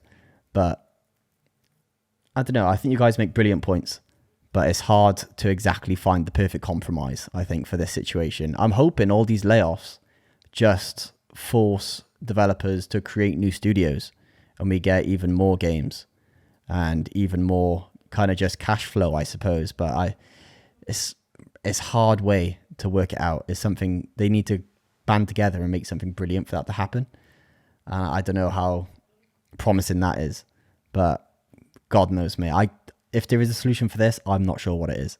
You've got to look at the upside a little bit, and I'm looking for very rosy kind of tinted glasses here with all these developers sort of leaving the big names. There's so much opportunity now for those developers to go away and start something creative themselves, work on a lower budget game to start making some bank for themselves and then get that published. They've got all the learnings from their Naughty Dogs, their Insomniacs and their bigger games that they've worked on. Why not go away now? Take this time when the market is a little loose, when it's not so aggressive, and then you could put your sort of indie titles out, those ideas that you've been dreaming about when you've been painting those finer details to Spider-Man's shiny ass. You could do all those things you've dreamed about because you have the ability to do them now. You have all those learnings, as I've said, from the big development studios. You've now got the perfect time, I believe, to be able to work on your own stuff and bring out some quality. And that would be the future of PlayStation. All great points. And I got to say, I agree with you guys 100%. I think that, yeah, taking a more corporate stance on it for AAA would suck. And it would certainly take a lot of the magic out of it. And for me, it would just highlight why I love indies so much, because then they're able to take these experiments and to be able to take a creative risk, which AAA gaming is very much against doing right now with this current ecosystem. But I think there is one compromise that we could look at doing for this, guys, and that would be price. You mentioned, obviously, the price of everything going up, your goods going up. How would you feel about the price of video game going up even more? Because personally, I would be more than happy to spend an extra 10 or 20 quid on a game if I knew I was getting a certain level of quality in it. I wouldn't have any problem. When it went up to 70 quid or 60 quid, it is now in the UK, I don't have a problem with that. I paid for 2 tickets to the Everyman Cinema to go watch The Thing. I paid 40 quid, right? To watch a 2-hour film. I'm paying like, what, an 8-hour, even an 8-hour experience. Paying 70 quid, so $80. I wouldn't have a fucking problem with that at all. I think that's money well spent. And it's always a tricky one whenever you bring price and the value of gaming into the mix. But I think that is something that, with everything going up, 70 quid now is nowhere near worth, or 60 quid now is worth nowhere near what it was even 3 or 4 years ago when the PlayStation 5 launched. Would anyone be against having even a scaling price where a developer could say, I will put X amount in? How do you feel? How do you feel, guys? To be fair, video games haven't really gone up in price. It was only the other day, again on Twitter, I spend a lot of time on Twitter, don't I, that I saw one of those old magazine clip-ins, and I think it had some N64 games, and I think Doom was 65 quid. Like, games really haven't gone up in cost. But just to address your point of more quality equals more expensive games, how are you rating that, Davey? Am I coming over to you for an objective viewpoint and your 9 out of 10s are going to cost me £90? Are your 10 out of 10s going to cost me £100? How are you rating that? Is it a Metacritic? Is it, we talked a lot about game length. Is it down to game length? Is it down to studio? Are we saying just because it came from Naughty Dog, it must be quality, so I'm going to charge you £90? How are you picking those values for those games? I think that we don't pick them. Whereas at the moment it's mandated that you've got, depending on what your game is, you've got certain price points that you fuck around in. Why, like, say for example Rockstar, why don't they just be like, oh yeah, GTA 6, 100 quid? Like, why not? If they want to do that, I think that a studio should be able to make that choice and be able to say, yeah, actually, we're going to price it at X because we feel our game's worth that. And that's on them. The market would then speak to dictate the success of that. But I think that's the easiest way to do it, is you just let people be able to make their own decisions on pricing. same way that you do for any other product that's out in the market right now. You don't have to be tied to all Sony games at $59.99 or $69.99. Someone could say, right, well, Ghost of Tsushima 2, we've made an absolute fucking banger. This cost us $500 million to make. We know there's like 70 hours worth of content here. No one's going to kick a fuss if this is 80 quid. And they put that out. And the first ones that do that will be getting a shitstorm, but it will soon become common practice. I can see Spencer shaking his head, so I'll pass it over to you in a second, Spence. But the point I want to make on that is that if I'm a video games developer and Rockstar are bringing out their game at £100 and I choose to bring out my game at £50, is my game worth half of that? I like the standardized pricing at PlayStation because it's a level playing field, and then it gives the choice to the consumer then to pick out what he wants, and it's not based on price. If I'm looking at a game at 100, I'm looking at a game at 50. I'm like, well, I don't want the 50 quid game because it's going to be shit. Did you feel like that with Helldivers 2 when that was 35? Yeah, I did. Yeah, I did. Generally, like when I see a lower price game, I do feel that it's not going to be as good as the big boys. I do have that opinion, you know, price speaks. I pay for quality generally. But it's difficult, right, to do that. But that's why I'm saying I like that standardized pricing where you can kind of see at what level of quality you're coming into. But you're saying you want a bit more fluidity within this, with a sense of the game producers can choose whatever price they want. So as you're saying, GTA could be that £100. Yeah, I do. I think that games, if they want to scale up and they want to reach like the highest echelon, it's going to cost them a lot. And if the way then that they can then measure that is they can say, right, well, we feel it's this, we've got a certain expectation. Someone like Rockstar, for example, the prime candidate for this, right? Because everyone knows that game's going to fucking bang. It is the edge case scenario, though. It is. Here, right? Rockstar. It is. It's not really the majority that would be able to price at that higher echelon to be able to save the video games industry, okay? And are we really saving Rockstar? That game's going to bang either way, right? And it's going to make a lot of money. So I don't really specifically think this article that we're talking about really relates too much to Rockstar because they live in that bubble of perfection, don't they? We're talking about the slightly smaller studios that are struggling because they've spent a lot of money on a game and ultimately they haven't produced the quality that we're expecting. And we've had games that have got cancelled, such as The Last of Us multiplayer. I would always just say that with pricing, you've got the market will speak for it no matter what. If it's standardized pricing or not, if it's 70 quid and it comes out, or $70 as the standardized pricing is, if people don't feel it's worth it, they'll wait and it will go down. So standardized pricing doesn't really matter because ultimately people will buy it at that price if they feel that that's value for them, right? And if they don't, they wait for it to reduce. And I feel like if you had more fluidity in the market, those that were really super confident in their game and what they put out, and they were able to put that extra money into the game, knowing that there's going to be a huge market that are going to buy that at the premium pricing, then it just gives them more kind of incentive to be able to invest that money into that game, knowing that they'll get a lot in on the front. And then there's people that maybe don't want to wait or don't want to pay that premium, can then wait, and it will then naturally reduce. We're not Nintendo. It's not a fixed pricing structure for the lifetime of the game. It will naturally come down depending on the market. But I would like that power to be put into the game developer's point of view rather than having to tuck it into offering a fucking statue or offering a little patch or some bollocks for the digital deluxe version. Just be able to play around with that pricing a little bit more. But Spence, you've been dying to say something here. Yeah. There's two big points, really. So the first one, Phil, what you said about the $50 game compared to the 100 or £50 game compared to the 100. I think maybe back on the PS2, that would have been a thing. But now where we can just instantly Google the Metascore for the game, if you see a 50 quid game, you might be like, oh, that looks decent, look it up. And then you think, oh, well, how well's the 100 quid game done? You just look it up right then and there. We're in a digital age where the price isn't usually what dictates your purchase anymore, because we have the information now to know how good a game is. Even if you buy, obviously we buy for quality, we spend lots of money on quality stuff. We don't just blindly do that. We look into the products beforehand, see if they're good, and then we make the decision to spend that money. So I don't think that 50 to 100 quid thing is too probable, really. I don't think that would be too much of an issue. My big issue is, Davey, your point of the price increase. My point here is going to be, Suicide Squad Kill the Justice League is 70 quid on the PS Store on digital. And we already know, sure, you can get it cheaper everywhere else. It's like 50 quid in Shop 2, 55 on Amazon.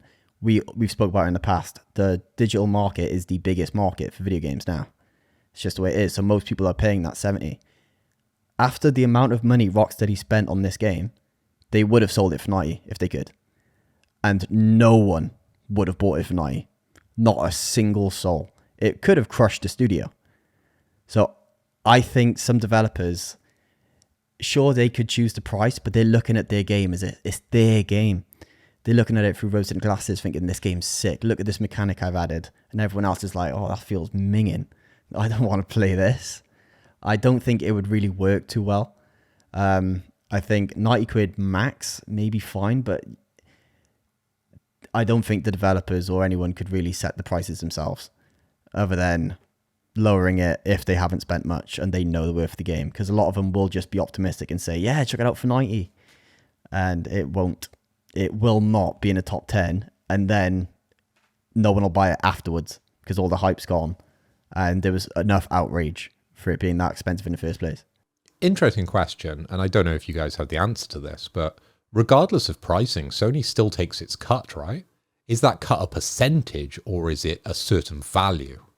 So if a £70 game, would it be 20% or would it be £20 if it's a £50 game? How does that all work? Do you have a bit more insight into that, Davey? Yeah, it's percentage based. So it is a percentage. I could find the percentage for you. I don't know it off the top of my head, but I know it's a percentage. So they're going to make more back from the higher amounts. Yeah, 100%. So Sony would be laughing on the back end if there was fluidity in pricing. I think the interesting thing would be how the market would shake out if someone did start going this way and what that would mean. Like you mentioned about Suicide Squad, Spence. I don't think anybody in their right mind, even though Warner Brothers definitely aren't in their right mind and they're absolutely fucking insane, they must have known the tea leaves when they looked at pre-orders and stuff like that. Like, and the amount of negativity that's about this game, if they had priced that up, I'm surprised they didn't drop the price on that game to get more people through the door. Like, this is the thing. I think there's not a way in hell, if pricing was already fluid, that they would have gone in with like the upper premium level because they knew what they had, and everyone in the studio knew what they had. Like, people know when they've made something that they're not happy with, right? They know. You can't be that blind, surely. Like, they knew that this wasn't going to be what they wanted, and if they didn't know, the social media outrage to it was fucking evident enough, surely to God. I think they were blind. I really do, because the number of developers that I saw celebrating once this game had gone gold, and they were all having their discs in really lovely display cases and all signed. Bro. Why? Why would you have that on your wall? I wouldn't even have it on my CV. I wouldn't even have it on my shelf behind me that you can't see. Bit in the bin. But they did that. They had it all signed, all really nice in a frame. I wonder where that lives now. I reckon they were celebrating not having to work on that piece of shit anymore. I think they were just like, it's done! Yes! Let's go! Or straight to the pub. I will say, do you boys have your guesses? I know the percent that Sony take per digital purchase. What are your guesses for it? Ooh, put a shot on it, Phil, because we don't have many. Closest wins? Yeah, go for it. Go for it. Go for it. Do you want me to go first? Ladies first. All right. I reckon they take 7.5%. Okay, so on OnlyFans, they take 20%, don't they, Spence? I couldn't tell you, mate. I'll go 20%. Well, Phil wins. It's 30%. Wow. Wow. 30% commission. Yeah. Wow. That's high. Super high. It's ridiculously high. That is a lot of money. Sony makes bank, man. But Sony controls all that, don't they? So there's this fluid approach I think they would obviously benefit from, because obviously you'll have all the developers feeling like their game is the best thing since sliced bread, but ultimately having some sort of control over it. I personally believe, objectively believe, that Sony being able to control these is ultimately better for the consumer. I really do. Because as you've mentioned, we would have people like Warner Brothers trying to sell you a piece of turd for £100 and then them getting their £70 after Sony takes its cut. So Yeah, I don't want that as a future. All the things you're coming up with tonight, Davey, I do not want. I can see the logic, but I just don't want it to happen. So I agree with you, but hate agreeing with you. I don't want to agree with myself either, but it just makes sense. I'm just reading the tea leaves and it's coming up with this kind of line. And I don't want that to happen. I quite like having the pricing structure we got now. It's lovely. And it certainly protects us for a long period of time for that entire generation. So I don't really want it to change. But logic is a mistress that I can't quite escape, I'm afraid, Phil. I can't quite escape. Audience, I would love to know your thoughts on this. We've made some great little points here across this debate, and it's gone off in several different ways that I didn't think it would. Write in, let us know what you feel about anything that we've raised today across this entire episode. The ways to write in and interact with us, of course, you can hit us up on Twitter, or X these days, at InPS We Trust. All our individual Twitters will be linked in the show notes. So go on in if you want to reach out to somebody individually. Our DMs are open across the board, I believe. So if you want to come in confidence, give us a little bit of shit, whatever it is, we got thick skin, we can take it. If you want to write into the email, you can write in pswetrust@gmail.com. Hit us up, and if you want to have any of your questions read or anything like that, then stay tuned to generally the Thursday or the Friday of every 2 weeks. We post out on Twitter or X and gather some of your questions. But again, you can just use the email. Now that has been episode 87 of In PS We Trust, a PlayStation podcast. Thank you ever so much for listening up to this point. If you have, really, really appreciate you. If you want to show some support our way, of course, this show is completely free. We do not have a Patreon. We do not have anything like that. We all work, so we don't really need your help to be able to fund our incomes. But what we would like is for you to go on and show us some support if you are enjoying the show. Easiest way to do it, if you're on YouTube, then hi. Make sure to go on, put a like, put a subscribe on the channel if you haven't already. Always helps us. It really, really does. If you're listening on Spotify, Apple Podcasts, Google Podcasts, wherever you listen to us, it doesn't matter. There's a huge proportion of bigger audience on audio only. If you are, then please go on and put a rating on the show. It really, really helps us. Put a review up, anything you can. If you are listening to any of those other platforms other than Spotify, then consider going on to the Spotify just for a couple. If you listen to, I think, 2 episodes on there, you're able to put a rating on. We're at a 5-star rating, still holding strong, looking to rev up some of those reviews on there. So please do that. That means the absolute world to us.